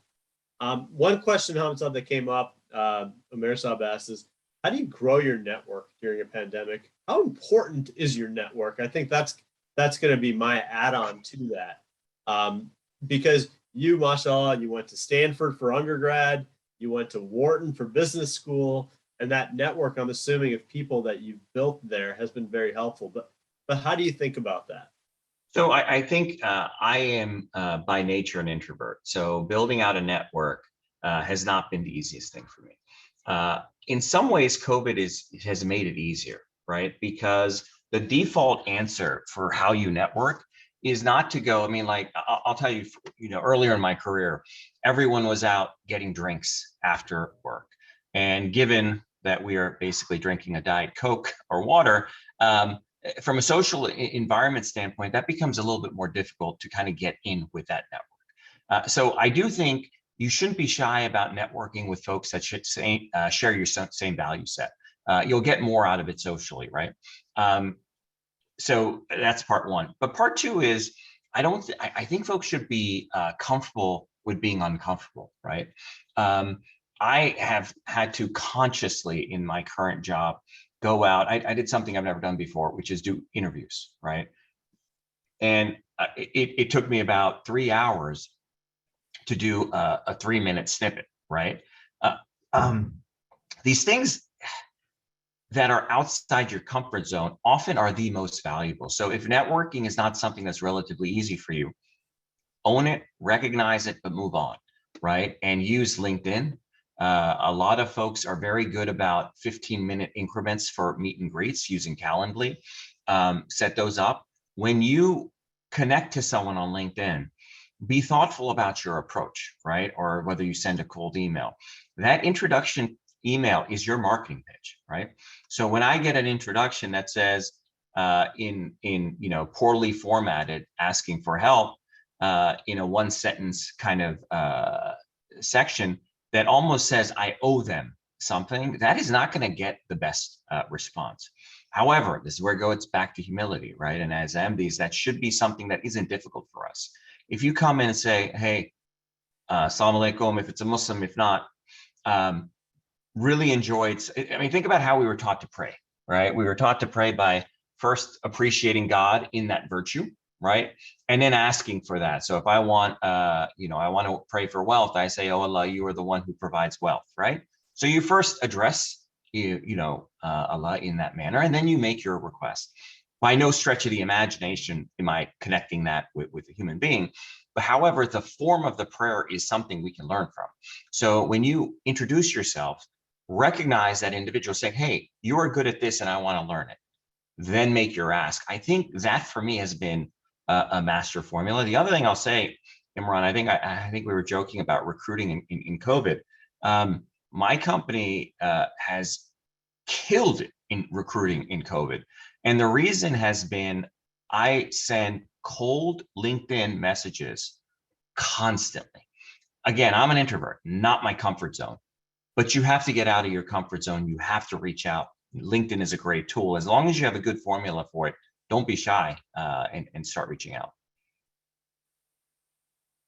I think that's valuable advice that we can all aspire to. So Amitabh, appreciate you taking some time. If there are any other questions that come up, if you don't mind going through the Q&A and the chat, just a couple minutes. Sure. Questions would be fantastic. And I will ask you to go off video, and we will introduce our next speaker to the event, Ayaz al-Haq. Ayaz, I see you there. Jazakallah for joining us today, and thank you for taking some time. I'm actually going to make you a co-host of the event, or a presenter, so you can present and flip your slides as you'd like, please. Actually, Imran, would you mind just putting the slide, my slide up on your end? Absolutely, I can certainly do that. Yeah. In the interim, what we're going to do is just a quick introduction of Ayasab. So Ayasab is another one of the mentors that I took up when I first entered the world of venture capital, actually. Ayasab was somebody I was in Silicon Valley Jamaat. I saw that he was another VC out there, and he took the time to meet me for breakfast and spend the time with me to talk me through what are the things that I should be thinking about from a career standpoint and developing that. And I think, the resounding theme, hopefully you're hearing throughout, is our Jamaat has people who are willing to help and who will help. And alhamdulillah, it's a beautiful thing. So Ayasab, Jazakallah for that. He is a VC. His job has been to evaluate early stage companies for quite some time, vet them, and make investments in them. And today he's going to talk about what VCs look for in a startup. So what I'm going to do is go to full screen mode and start to share my screen. Ayasab, the show is yours. Okay. Jazakallah. Bismillahirrahmanirrahim. So, Imran Bhai, thanks for the intro. So, this is about what VCs are looking for in a startup. And those of you who had the benefit of listening to an earlier session with Mujib Bhai, you would have heard Mujib Bhai talking about how he was, or he learned somewhat later about a pitch to investors comprising of 10 slides. So it's no small coincidence that we've got 10 sort of bullet points here on this slide in terms of VCs, what they look for. First up is the team or the execution capability. Yeah, I think all our presenters, but particularly Adil Saab and Hamid Saab spoke quite emphatically about it. And it's something that cannot be really overstressed. Investors are really gauging the team, gauging your execution capability. They're looking for your depth of talent, your loyalty and commitment, your strengths and weaknesses, your teamwork, and your management style. And a team that can deliver, a team that brings unique insight into a problem, a team which has a demonstrated ability to solve a problem with a passion, and a founder and a founding team that's betting their lives on solving this problem. That's something which they are looking for. And I think Hamid Saab spoke about this. A dysfunctional team can just kill your investment. It can certainly stall your investment. So investors additionally are looking for, do you have the grit? Hamid Saab spoke about that in detail. Do you know your space? In other words, the target market. And above all, and this should be, second nature to us as MDs, above all, investors are really looking for integrity. And this is, this should be a given in us as MD entrepreneurs. And additionally, you would have heard the term in the prior presentations about product fit. And I'll mention that in a little more detail as well.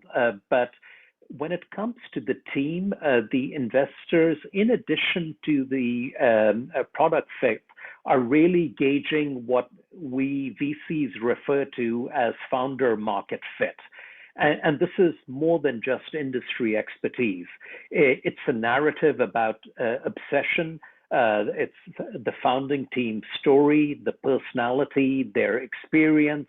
Founder market fit effectively means that you would choose to work on the idea in your free time. It means that you can work effortlessly on your product and on customer issues.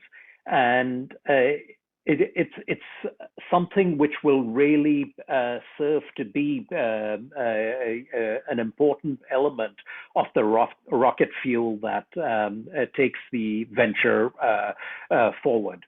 And world-class iconic companies are almost always founded by founders with a level of obsession because it equips them to endure for the long haul. That grit that was being talked about, the grit that it takes to build a company going forward. The next point is about the pain point or the problem. And investors are seeking to determine, are you a must-have or just a nice-to-have? And once again, Adil Saab and Hamid Saab talked about it. Investors, we're looking to see whether are you merely healing are you actually healing a wound, or are you merely putting balm on a scratch? So it's important to first identify the problem. What are the pain points you want to solve? Who has them? How are they currently solved or not, as the case may be? Second, how are you the solution? What has changed to make your product or new solutions to your problem available? How does your new solution work to solve the problem? And third, investors want specifics. What are the quantitative and qualitative proof points that validate your argument? And these three things, these three steps will form the skeleton of your interaction with an investor. And that's why, and if we translate that interaction to an investor pitch, it really forms the skeleton of that investor pitch. And I think most founders or many companies underestimate or realize how powerful that may be. Because once you have a narrative that you're happy with, you've won 70% of the battle of making your venture resonate with investors. In fact, more than that, not just resonating with investors, you've also created the rest of your sales and even your marketing resources, your recruiting and onboarding practices. You've created your sales deck, even the emails that you send, the calls that you make, the demos you present, and I can go on. We've talked about the problem, pain point, and a great solution narrative or a slide in your investor deck, which talks about a solution. It needs to communicate the defensibility and some sort of proprietary advantage. Our three speakers earlier, they had talked about this competitive advantage, the defensibility.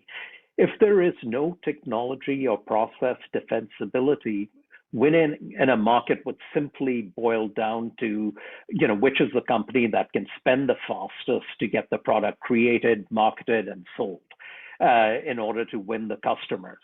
And this is a very crude form of differentiation. It's the bluntest form of differentiation and the most expensive from an equity perspective for you as a founder.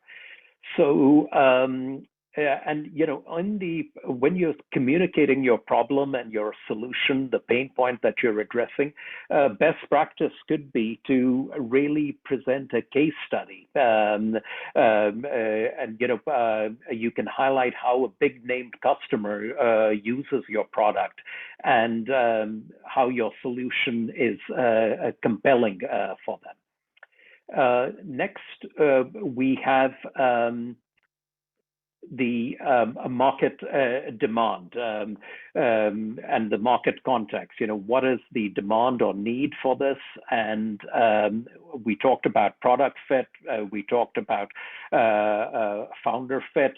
How does the product relate itself to the market? And how does the founder or the founding team as well relate to the market? So investors want to know, why is your market interesting? How large is the market? What is the opportunity in your market? How large is your target addressable market? TAM is a term that quite often is thrown around. Conversely, it's not just all about having a big market.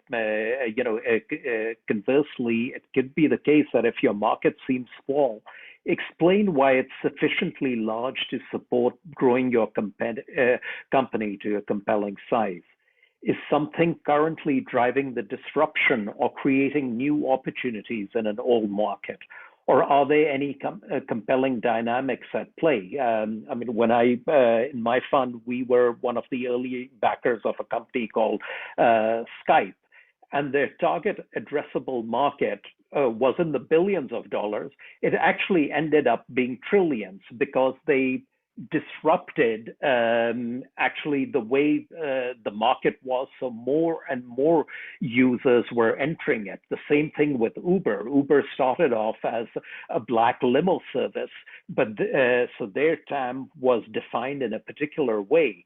But then just by sheer strength of their business model, and we'll come to that later, they expanded their TAM because they never really expected when they set out that people, regular households would be joining and becoming drivers on the Uber platform. The TAM can be ever expanding, and it's good to be able to highlight that, or let at least investors get that takeaway from your pitch to them. And as mentioned earlier, do you have the right product for the market? So this is the product market fit. And are you the right founder for both the product and the market, the founder market fit? Investors will be sizing you up on that basis. how fast or slow is growth or change occurring in your market? Are you, in other words, are you early or are you too late? Is your market segmented in a unique way? And what portion of this market do you have access to, and why? So this is important, and all this needs to be framed in a context. So you should assume that your audience knows very little about your market, unless, of course, an investor you're pitching to stops you and says, hey, you know what, you're preaching to the choir. So you need to show that you deeply understand the market and clearly frame up why your market is interesting. It's big and growing. It's going through massive disruption. It's enormously fragmented. It is suddenly ready to enjoy the leverage of technology for the first time. Everyone else is thinking about the problem and solution wrong. And you should see during this investors you're pitching to nodding their heads in agreement. The next is, Sorry, Asaf, I'm gonna interrupt because I think you've hit on a couple key points. And there was a question that was put in the chat that I think would be worth talking about. And it was, quite simply, if you were to think about fundraising, some folks are team only. They can fundraise off of that. Some folks need revenue. Some folks need users. How do you think about that from a escaping standpoint? And then I would love to, if you can, shift gears to actually show everyone the live pitch and jump into that, if that's helpful. Right. So on the first bit, to a certain extent, while I've highlighted, 10 basic points, in reality, your pitch to investors or the investors take from it and the questions that they're asking you tend to be a little more nuanced. And therefore, the sort of metrics that they are looking for varies from company to company.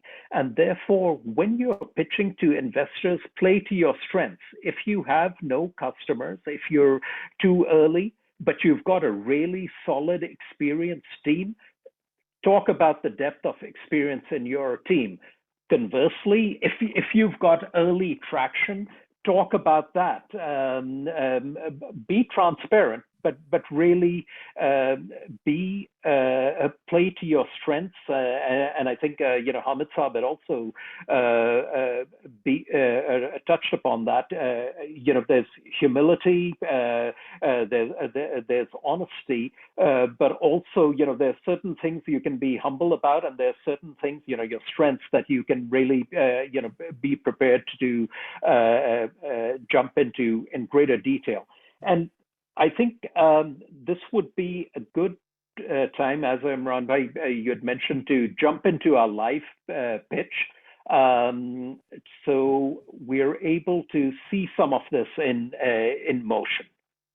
Yeah, absolutely. So I appreciate that, Asaf. I think that's fantastic. What I would do now is I'm going to make Tahir Waraich Saab and Mirza Tahir Ahmed Saab. I'm going to bring them forward. If you guys can turn on your respective cameras, that would be fantastic. And quick introduction, Tahir Waraich Saab is currently the VP of Engineering at Walmart. So he's got about 300 engineers that report to him, and he's got what I'll classify as a big job at Walmart. And despite that, he's actually going down the path of entrepreneurship and a startup. And today, him and his co-founder, Mirza Tahir Saab, who's a research scientist at Epson Canada, are going to be pitching their startup Job Any Day. So this is meant to mimic a little bit of the reality of an entrepreneur pitching a venture capitalist. This is the first time Ayasab is hearing the pitch, just to preface this. And we're going to try to be brutally honest in the way this goes. So hopefully this will be fun. And please take it with a grain of salt. And from the standpoint of, we're not going to be hopefully cutthroat, but we are going to be constructive. So with that, I'm going to pass the reins to the people who are pitching, Tahir Saab and Mirza Tahir Saab. Jazakumullah, Imran. Can somebody confirm that you can see the shared screen?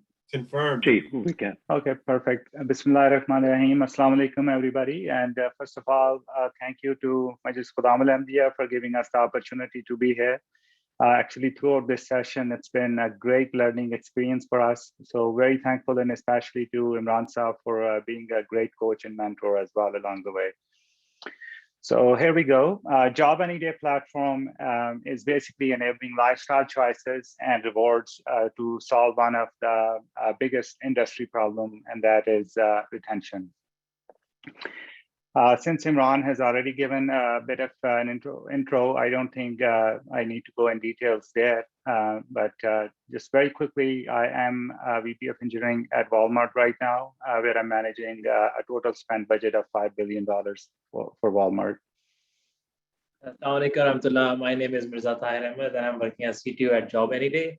My area of expertise is data science and machine learning. I work at Epson as a research scientist for the last 5 years. And can I ask you guys, how long have you known each other? How did you decide to combine and join forces in tackling this? Absolutely, Yasab, I can go.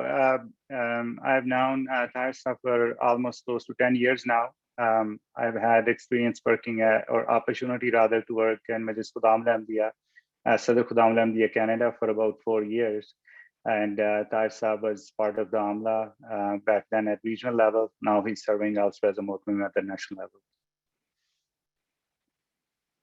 We've been working on the project for the last several months now. All right, so moving on. So first of all, what exactly is the issue? The issue is really the employee costs in the industry being very high today. And let me set some context here. Working at Walmart has been an amazing experience, but just imagine working for a giant company with $560 billion in revenue, 11,000 stores to manage, 300 distribution centers, and 2.2 million workers. Since I am responsible for the supply chain technology, that does include making sure that we have enough resources available at our distribution centers and stores. I am very much involved with how many resources are available to carry on all the tasks for the supply chain. And as most of you would have anticipated, throughout the COVID, we've lost a lot of workers due to the health and COVID risk reasons, and also due to many other reasons when the attrition rates have gone super high. However, the consumer behavior has been drastically different. Walmart just in the last year added 40 billion in revenue because consumers want more products actually. So that means a very high demand for workers and very low supply of workers. So those are some of the things that I've been thinking about for a long time, iterating over various ideas on how to resolve this issue, because it's definitely not just a Walmart issue or Amazon issue. It is an industry issue. So at the core of this issue really are finding the right fit of worker to begin with. So there is a high chance of retention. And secondly, incentivizing the workers to stay longer with the organizations. What is Walmart doing today, for example, and what are many other leaders doing today? Their solution to the problem is to just go and increase the payments, and hourly rate gets increased for these workers, and there's a constant tug of war in the industry. And so is the case with Walmart as well. However, our approach is totally different. Thinking orthogonally to the linear solve is to find out from a data analytics perspective how to match the right worker with the job or the right job with the workers. And how do we do that almost instantly as we move forward through building an industry-grade AI/ML engine with the right quality of data. And secondly, how do we use gamification and some of the advanced emerging technologies to incentivize these workers to stay longer and provide a platform? In one word, in one sentence, if I were to summarize what Job Any Day is, it is really the Uberization of the temp labor industry. And that's what I'll be talking about. So when you say Uberization, are you creating a marketplace, a sort of a platform? Absolutely. This platform, YASAB, actually allows any end client, such as Walmart, Amazon, Home Depot, those to create their profile and start engaging workers instantly. So all of the temp labor agency related services are all covered and automated through the platform, as well as the advanced AI/ML models help with the right fit and incentives. And we'll go through some of those details very shortly. And how is it done currently, or is that something you're going to talk through as well? I'll be talking to it just in a moment. All right, but before we jump in there, let's take a very high look at the temp market in the U.S. From the market standpoint, we're close to 196 billion. This data comes from IBISWorld, which is the world leader in industry reports, and they generate about 700 industry reports a year. According to IBISWorld, about $196 billion are spent in the temp labor industry across the U.S. 50% of those are being spent actually in the clerical and industrial staffing and healthcare, and another 50% in information technology, engineering, and professional services. For us, the sweet spot really happens to be the top three circles, where the labor pay rates are low, churn is very high, and the labor is really looking forward to some incentives and hooks for retention. Else, they will actually be going for whoever can pay them better, and wherever their profiles match better. With that, I'll also go in a little bit more detail on the niche. We've got about 1.5 million workers in the addressable market that can use the platform, and the industry is right now spending about just over $20 billion to help solve the retention problem. Problem is as big that even Amazon is offering right now about $33 an hour for an industrial worker, and they will offer up to $3,000 sign-on bonus. And these rates used to be around 15, 14 prior to COVID. So that kind of tells us that where the market stands right now, a huge dip in the labor, and then obviously that is still not working. So the model is definitely broken. And the reason is because most of the organizations are leaning on third-party temp agencies to go solve the problem. And temp agencies have a model that I'll show very quickly now that actually is a broken model. Their most sophisticated tools are spreadsheets, pen and paper. There is no data analytics. There is absolutely no user preference matching or lifestyle matching, and there is no concept of rewards tied to the general labor that can retain them. Moving on to that traditional staffing business model, and now as we're getting more deeper, feel free to interrupt me, Yasser, anytime. Our core customers are going to be in the retail industry, manufacturing, and food. And today's model is that all of these clients who are requesting these 1.5 million workers across US are reaching out to the staffing agencies, paying them a base rate between $15 and $25 an hour. But their markups are as high as about 35 to 70% today. So they're paying very high amount of markup. But what are these staffing agencies doing with all this money? They're taking that. On the right side, what I show is, again, a report from the IBISWorld, which is now breaking the cost structure down. It shows that 62% of this money is being spent to pay the wages. So for every 1 million in revenue for a staffing agency, 62% is being spent to pay the wages. 27% of that money is just being wasted because this is running after the same workers who quit after a day or two. So John gets hired, John works for a day, and second day or third day, John is gone somewhere. There is no contact, there is no email, and there's no trace of John anymore. So obviously that position has to be backfilled to keep the client relation. So the staffing agency will keep spinning the wheel and backfilling the same role again and again and again. So that's where 27% of their funding actually of the total revenue will go. Only 3% towards the business development and 3% towards handling the administrative tasks of the work of the actual positions. And 5% will go towards their profit. So the breakdown here shows the amount of waste that we want to address. Our approach is really more of a preventive approach and not a reactive approach. Industry's reactive approach is to keep on increasing the pay. So if Walmart is paying 18, Amazon will be like, let me pay 19 an hour. So since I'm paying more, I'll get more workers. However, that constant tug of war is not really solving the problem at all. On the other hand, our approach is totally preventive. Yes, I just wanted to jump in and ask, is currently the recruitment only being done through the staffing agencies? What about existing online job portals, particularly those for blue collar workers? Yes, absolutely. So for the blue collar workers, there is some dependency on online platforms as well, but usually for full-time hires, not for the temporary staff. And that has a lot to do with the general liability insurance as well, and also the duration of these workers.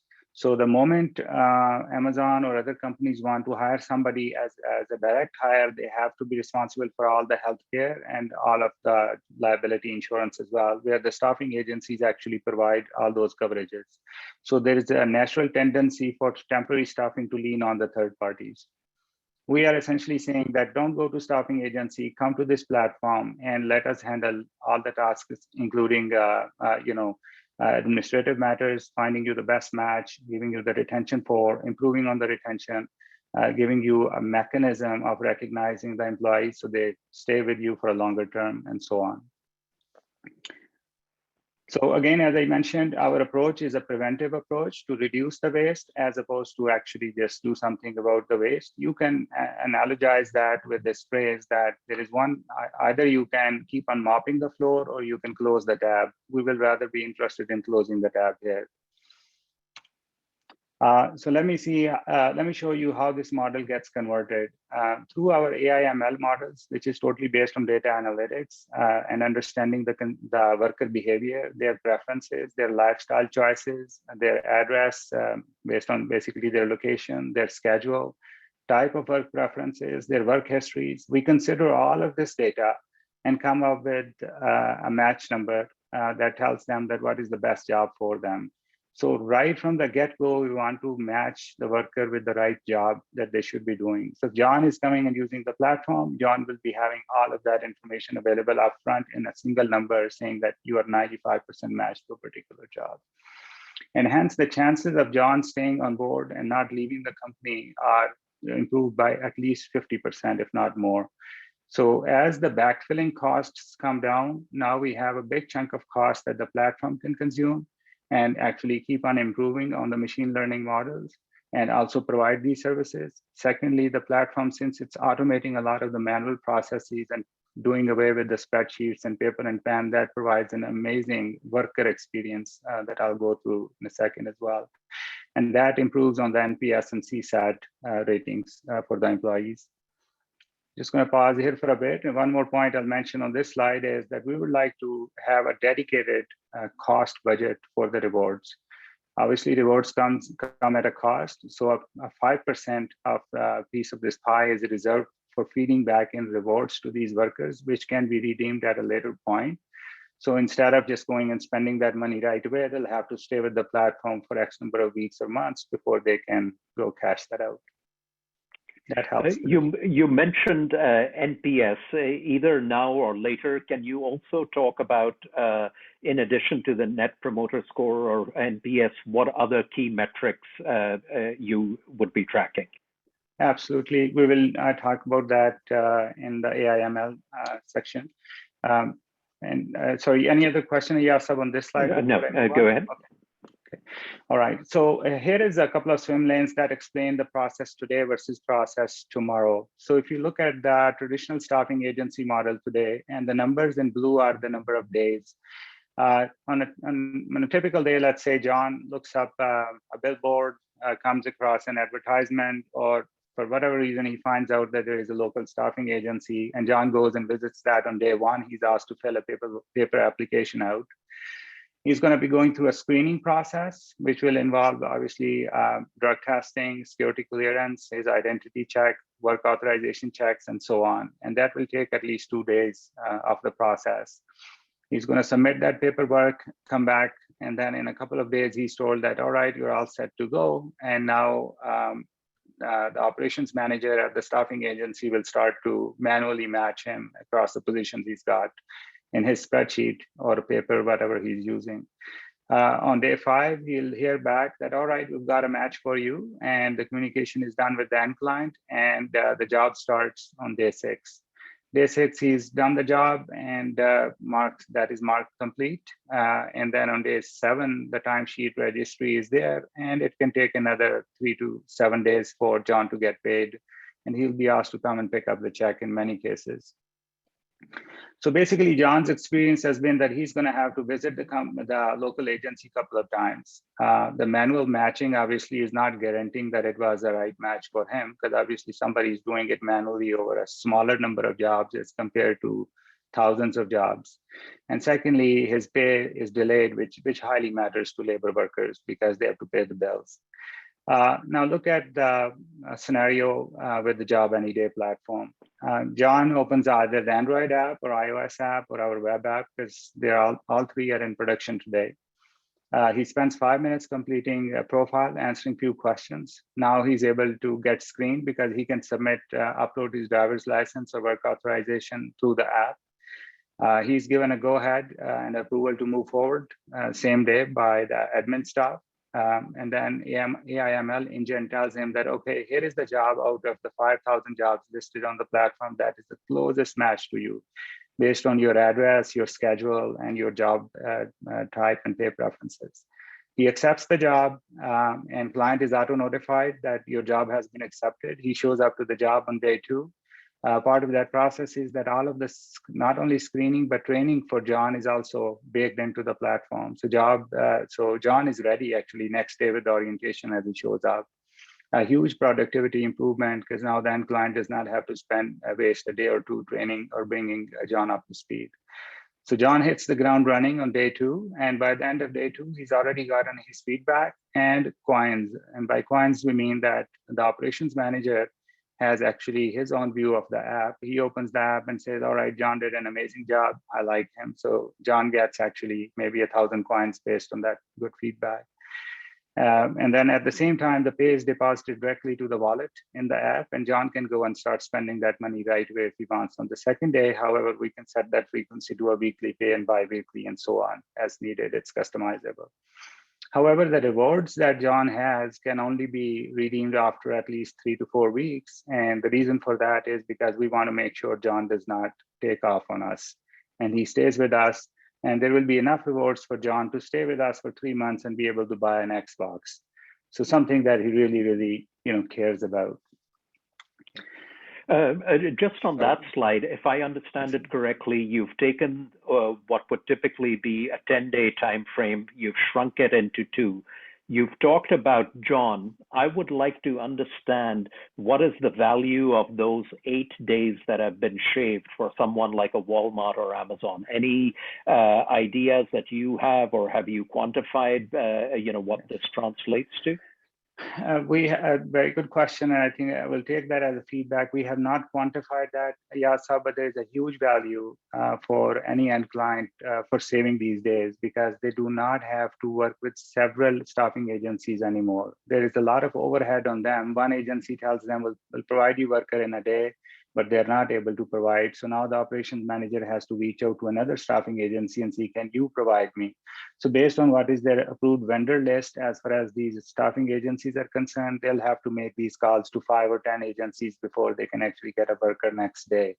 That's a constant pain in the neck for them. And definitely this platform helps solve that, because it's got all 5,000 workers in one place, as opposed to having them bucketized in several agencies. And in terms of your customer, is it John? Is it someone like an Amazon, Walmart, or is it both? Our customer is Amazon, Walmart, or any end client, and John is just a worker for us. So we employ John, we own him as an employee, and our clients are the industries that I've just mentioned. Okay, thanks. All right, go ahead, Tash. Yeah, so in a nutshell, if I summarize this, what Tahir has explained is, we are trying to connect employers with employees aiming for higher retention. And our steps are that our high-end machine learning algorithm provides a recommendation for the best suitable job within no time to the end client. And I will cover this in more details. Once the job is taken, then we have a loyalty program, which is based on gamification. And as you know, our goal is retention. Gamification plays a significant role that is right now missing in the current staffing agencies. And lastly, the laborious and time-consuming process in current staffing agencies is replaced with an automated process to significantly improve the speed and performance of staffing steps like process. Can you go to the next slide? So the main goal. Can you just speak a little more about the AI/ML component? Because people are throwing this about, it's like the flavor of the day, just like, I'm seeing a lot of presentations. Everyone is incorporating an NFT Web3 component, artificial intelligence. Everyone is talking about it. So can you dig a little deeper into that, please? Absolutely. The next slide, actually, I'm going deeper into this particular subject. So the main goal of our AI/ML engine is to provide the best suitable recommendation to the client. And the idea is like John fills his profile where he has his location, he's interested in pay, skill, availability, kind of work. Basically, it's a kind of an interview, the screening interview. And similarly, we have more information about him from his background, what is his lifestyle, age, the retention behavior he has in with the previous people. All this data is fed into the ML engine. And ML engine returns best recommendation or list of recommendations for John. Now, to do so, we have already developed a very sophisticated ML model. But I just want to highlight here on your question, these ML models are there. They are basically dependent on the quality of data, because it's a very famous saying in ML industry that good data in, good data out, bad data in, bad data out. And this is the main problem which normally ML algorithm faces, that the data is not well remove the anomalies and making best features to train it best. So what we did in our case, we have already established a staffing company in Chicago just to collect the data of the clients like John, their preferences, their retention behavior for the jobs they are hired. And then we have a process to remove the anomalies from the data and train our model using the features extracted from a very accurate yet comprehensive data set. So our success. Go ahead, please. Okay, I was just going to ask, so is this staffing agency then inputting all the data? Yes, the process is any person who is applying, these staffing agencies is actually, they are going through the entire process of having people on board and the job description from the employers. So what we do, that we get the information that which job a person was able to successfully hire and how long he has retained the job. So this retention, this whole process of matching that which description match to which employee is actually fed into our ML engine to train that what is the best possible match. It's a recommendation system. So yeah, sir, also just to add on to what Mr. Tahir said here, that idea really is to use Job Any Day Temp Agency as one of our labs in Chicago, start getting a constant feed of workers in immediately. And since we are located very strategically near the logistics hub, that gives us exposure to right industrial jobs that we want to target. And every single street there has a sign up that they need workers. So this is the perfect spot to have a presence for the agency there.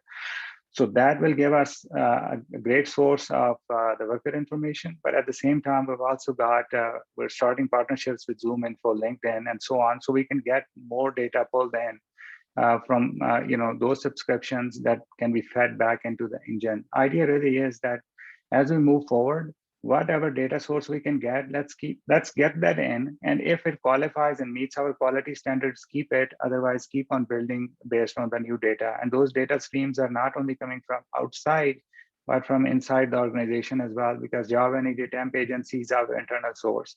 Similarly, as users jump onto the platform, their engagement with the platform tells us. And this is maybe a good time to answer your earlier question that we asked, that how are you gauging your performance? Well, John is getting a 95% match. He clicks on it and accepts the job. That means the engine did a good job. So the job acceptance rate is a KPI that we are measuring to see if AI/ML is actually working or not. Yeah, and on top of it, so on top of what just Tahir has explained, that once we'll see like our success, our KPI for ML is that John accept a job at our recommendation, not just by clicking, but he's being hired and retained that job for a certain period of time. And using the next phase of ML, which is if our recommendation was a success or a failure, we train our network in a reinforcement manner that it becomes better and better over the period of time.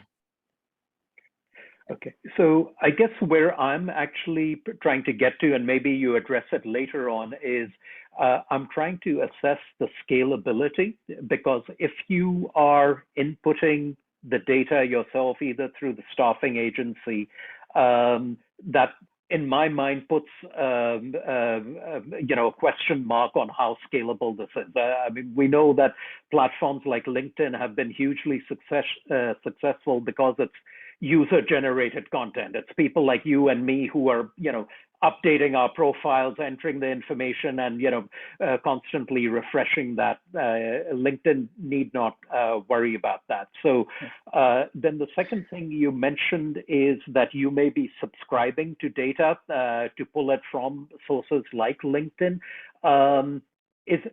Have you looked? How seriously have you looked into that? Because I have a question mark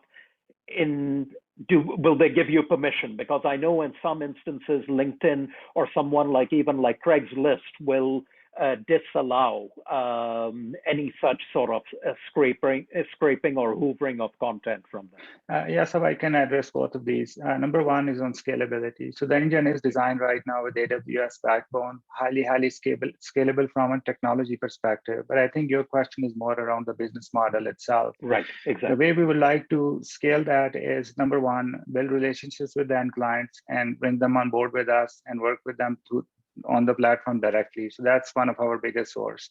Another one is where we want to start establishing partnerships with the current staffing agencies, and tell them that you're doing so poorly. Why not start shifting some of your funds that you are spending and spinning the wheels using this platform, and you create an instance of your staffing agency on the platform. And down the road, we have a total plan of actually onboarding them by acquisition. So we can pay them an EBITDA times 3, for example, and purchase them, because there is very low capital involved. Primarily, we're paying for the relationships. So we go buy them out, put all of their workers onto the platform, and that helps us move forward. But our first inception our entry point would be that you partner with us, run a pilot. As soon as it's adding value, we see where they're going. And then if they're ready for that acquisition, we'll go start acquiring them and bringing them onto the platform. Because we already know we can acquire that business and remove 50% of the waste out and convert that into a more valuable dollar for us. Now, as far as your second question is concerned on ZoomInfo, we actually do have so there are two models. One is you go to the websites and start scraping with the bots and stuff. That is definitely not preferred way of doing business, and we have no intention of doing that. The subscription model is totally different. ZoomInfo does have a subscription model. You pay them 15-20 grand a year, and they'll give you credits to have access to 20,000-30,000 workers in the area. And they are actually selling those subscriptions as packages. And we have actually signed up for them, and there's absolutely no problem there.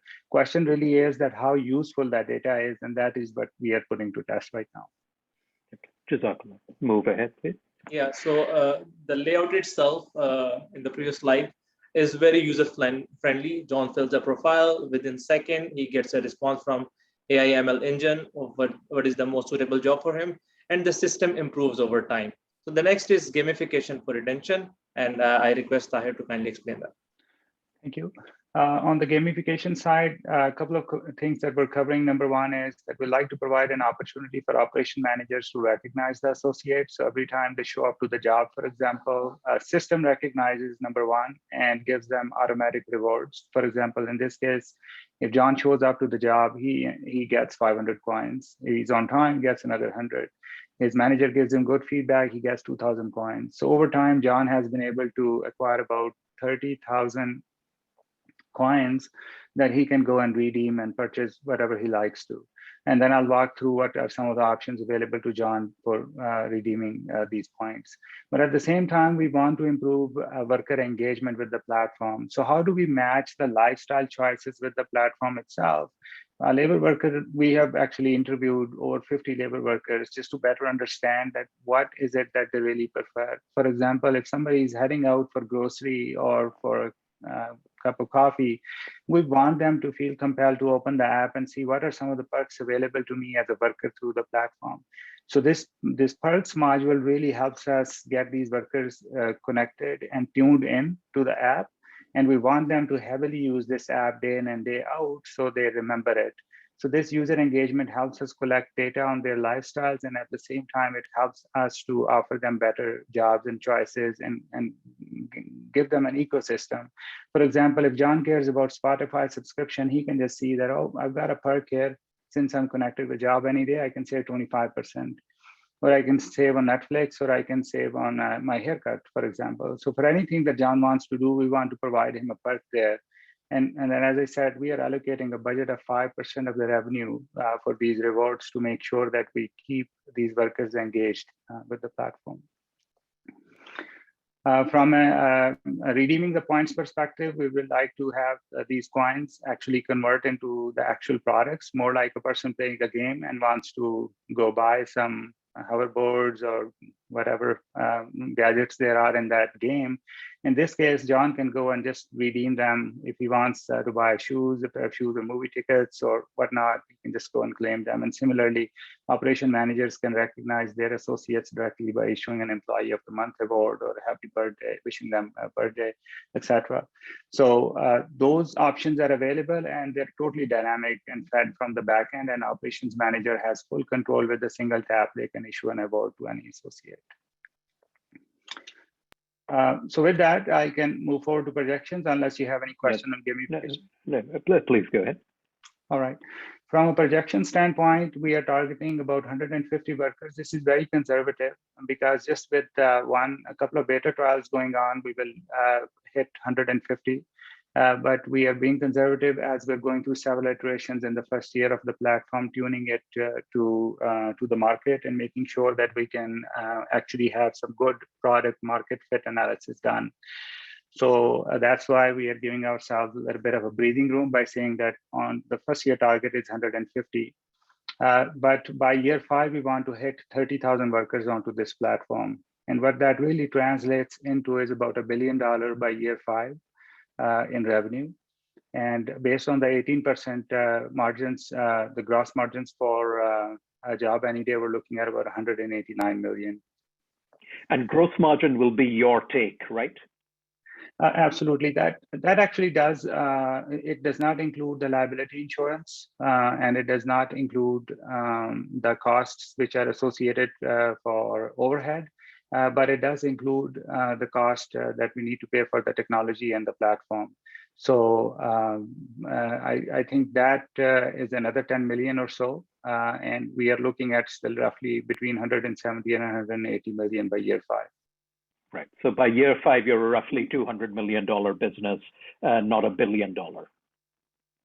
Yes, you are right. Okay, any other question, Yasa, or should we move on? Please move on. All right, go-to-market plan really is to onboard these workers as per the strategy that we've highlighted earlier, but we're gonna stay dead focused on the app installs. because we are offering a technology solution, and we want to measure our marketing performance by how many apps are getting installed and how many users are then using those apps. We don't want to be part of a fake trend where apps are installed but they're never used. Rather, user engagement will also be a key metric that we will be using to see that whether users are actually opening our apps. So we have capabilities built in to analyze all of those metrics. By year 5, we want to hit 120,000 app installs. We also understand that about 60% of our workers carry Android devices. So we have spent substantial energy in making sure that every single feature which is available across the board in iOS, Android, and mobile apps. The main channels that we are hoping to hop onto and drive some volume is from social media referrals, app stores, and community booths, and print media. I'll talk about a couple here. Referral, there is a capability we have already built onto the platform where if a worker actually onboards their friend and their friend ends up accepting a job, there is a $100 credit in coins, which is deposited to the person who has referred immediately. So that referral program will actually help us quite a bit. We do anticipate that our acquisition cost per worker would be roughly around 300. Initially, it will be almost 2,000 in year 1, but by year 5, it will be around 300. And sorry, this is your customer acquisition cost? Yes, sir. The worker acquisition. Sorry, not customer. Worker acquisition. Worker acquisition. Okay. Yeah. Yes, customer acquisition costs are low, and they're primarily on the credibility right now, but their costs are low. There's every single customer, we can find hundreds of them right now. They're looking for desperate help right now. So the costs are rather low. However, costs for the workers are pretty high because this is a seller's market today. But in terms of your model, have you done a sort of a CAC to LTV analysis? Do you have those metrics, customer acquisition costs and lifetime value? Yes, so great call. We have done some of those preliminary analysis. I do not have details available right now in this session, but we do understand that given the fact that a customer is spending about he's earning about 35,000 a year, and including the markups, that is about 60,000 a year. And with the 18% markup for job any day, we are still looking at around $8,000 gross revenue or gross earning from that one worker. So if we take out the insurance costs, we are looking at about 6,000 net per worker a year. So that worker actually is worth about $6,000 to job any day for every year. Exactly. All right, and we do. Just from an interruption standpoint, I apologize. I know we're running against time, so I wanted to wrap up. I'll wrap up very quickly here then. This is actually, it happens to be the last slide. So from our beta trial perspective, we're establishing a brand, Giggly, Jobs, Trabajo. There's a lot of Latin American community which is involved in the industrial work in the area where we are setting up. So this brand will help us feed in some accurate and instant data to train our AI/ML model, and also to do the product market fit analysis. And we are also partnering with Pro Staffing Agency. They are going to start their beta trials in January. And at the end, I'd like to again be thankful for the opportunity here. The outcome here really is that we're trying to raise a 2.5 million safe note that will give us a runway for about 12 months moving forward. And with that runway, we intend to hire our marketing staff, sales staff, and help with onboarding further volume. Thank you for the opportunity. Thank you very much.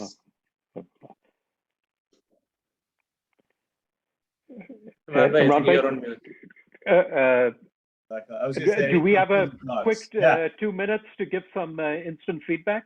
Absolutely, yes. Okay. So, Jazakallah, for our audience, this was totally unrehearsed. It's not scripted. Just some quick takeaways. I think both the Tahir Bhais did a great job of addressing what had been flagged as sort of like the 10 points to consider while making a presentation. What I really liked was early on, you were able to identify your model with something which already exists, your reference to Uber. So that in presentations is very useful in terms of the investors to see what you're like, what has been successful, and how you may be benchmarking yourself. You clearly, through your team and experience and what you have been doing in your day job previously at Walmart, have a good understanding and appreciation of the pain points in the market and the way I would have liked to understand the way things are done currently. But I realize that, in the interest of time, even I couldn't probe too much on that. Another thing which we touched upon briefly, but had we more time, I would have liked to get deeper into, it would have been, sort of given that you're a marketplace, and, with marketplaces, it really is all about a race against time to achieve liquidity in the marketplace before competitors or incumbents do. So I would have liked to understand a little more about, the network independent effect of your model, and this is solving the chicken and egg situation that which is common or prevalent in any two-sided marketplace. That how do you attract the the supply side listings without any demand, and vice versa. You did a good job about, like any marketplace, it is a lot about acquisition, acquiring the users, then how do you activate them, how do you engage them, what is sort of the virality associated with them. So you did a good job highlighting all that. You went deep on the gamification, the loyalty aspects, the tokens. So that was useful. And in a perfect world, I would have also liked to dig deeper into your end users, because I think as Uber themselves realize, you can't play both sides of the fence. Either you're serving the drivers or you're serving the customers. And that's a tough line to navigate. But lovely conversation for the next time. Thank you, Yasab.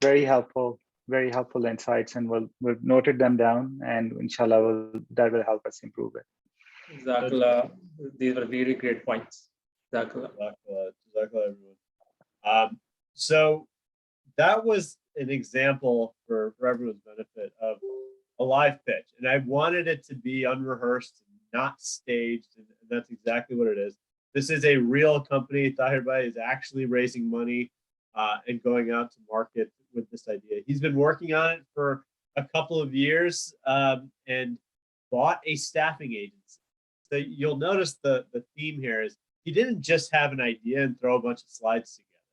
He started a staffing agency. He's built a business. He's built a technology platform. He's found co-founders. And now he thinks he's at the stage where it might be time to put the fuel on the fire and grow the business and look for outside capital. But the key here, and what I think he did well and what I think he did poorly, he did well in terms of framing the company, what he's doing and what he's trying to build. But I think what we need to spend a lot more time on is the execution. And that leads me to sort of the wrap up, if everyone wants to go off video. At the end of the day, today, and the discussions that we have are really centered around three main points, and 3 points that I'd love to take away from today. One is we started off with, look, it's a great time to be an entrepreneur. The risk of becoming an entrepreneur in today's day and age is lower than it's ever been. And the resources and opportunities and the costs of starting a company today are lower than they've been. So it's incredible what you can do with your ideas and execution. But the second point is actually that ideas don't matter. Execution does. I know there was some chatter on the chat today about people saying, oh, I have an idea, I have an idea. We don't care about ideas as much as we care about the execution of actually building those ideas. Because I'm sure somebody came up and said, I need to create a flying machine.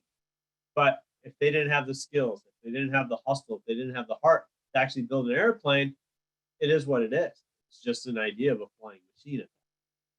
And so we all need to take stock and figure out, what can we do to execute? Do not ask the Department of Sanat al-Tijarat or myself or anyone, hey, I want to be an entrepreneur.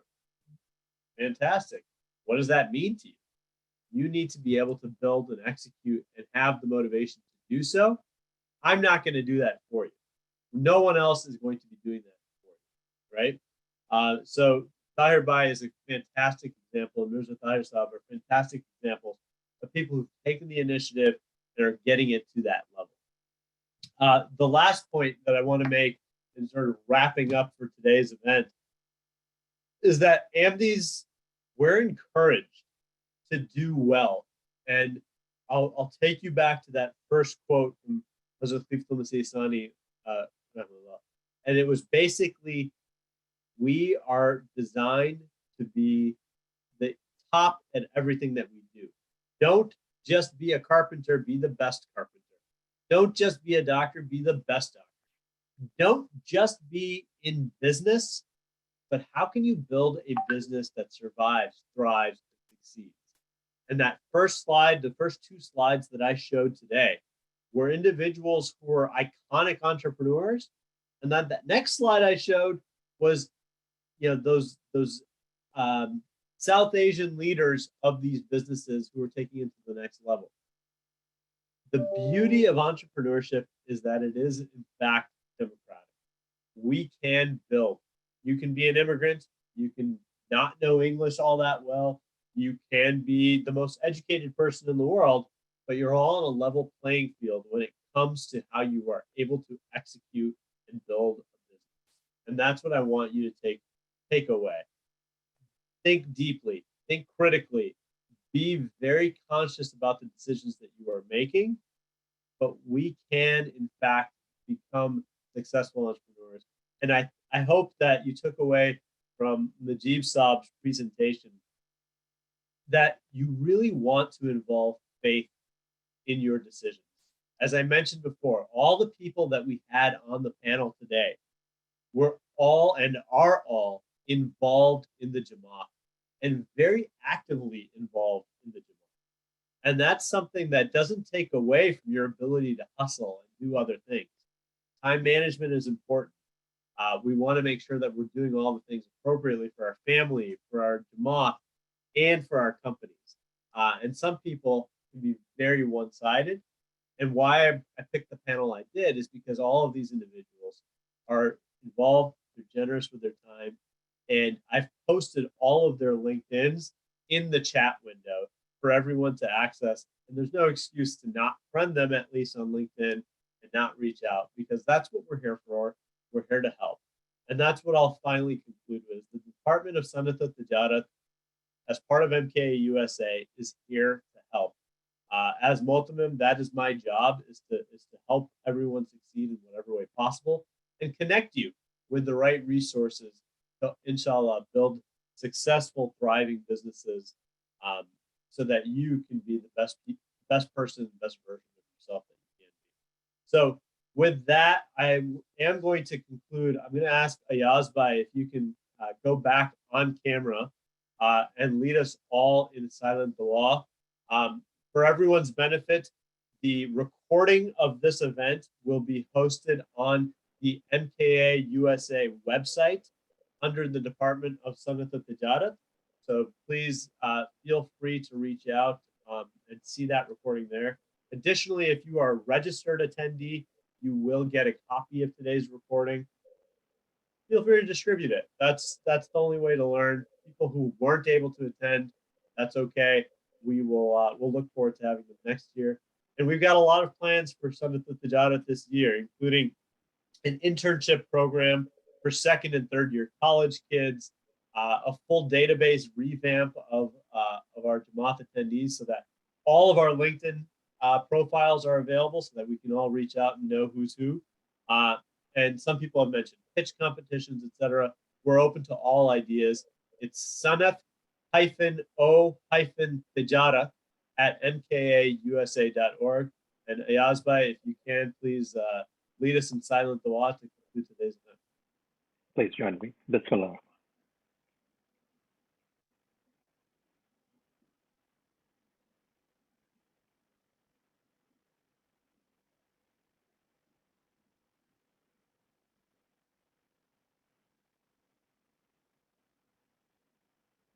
Ameen.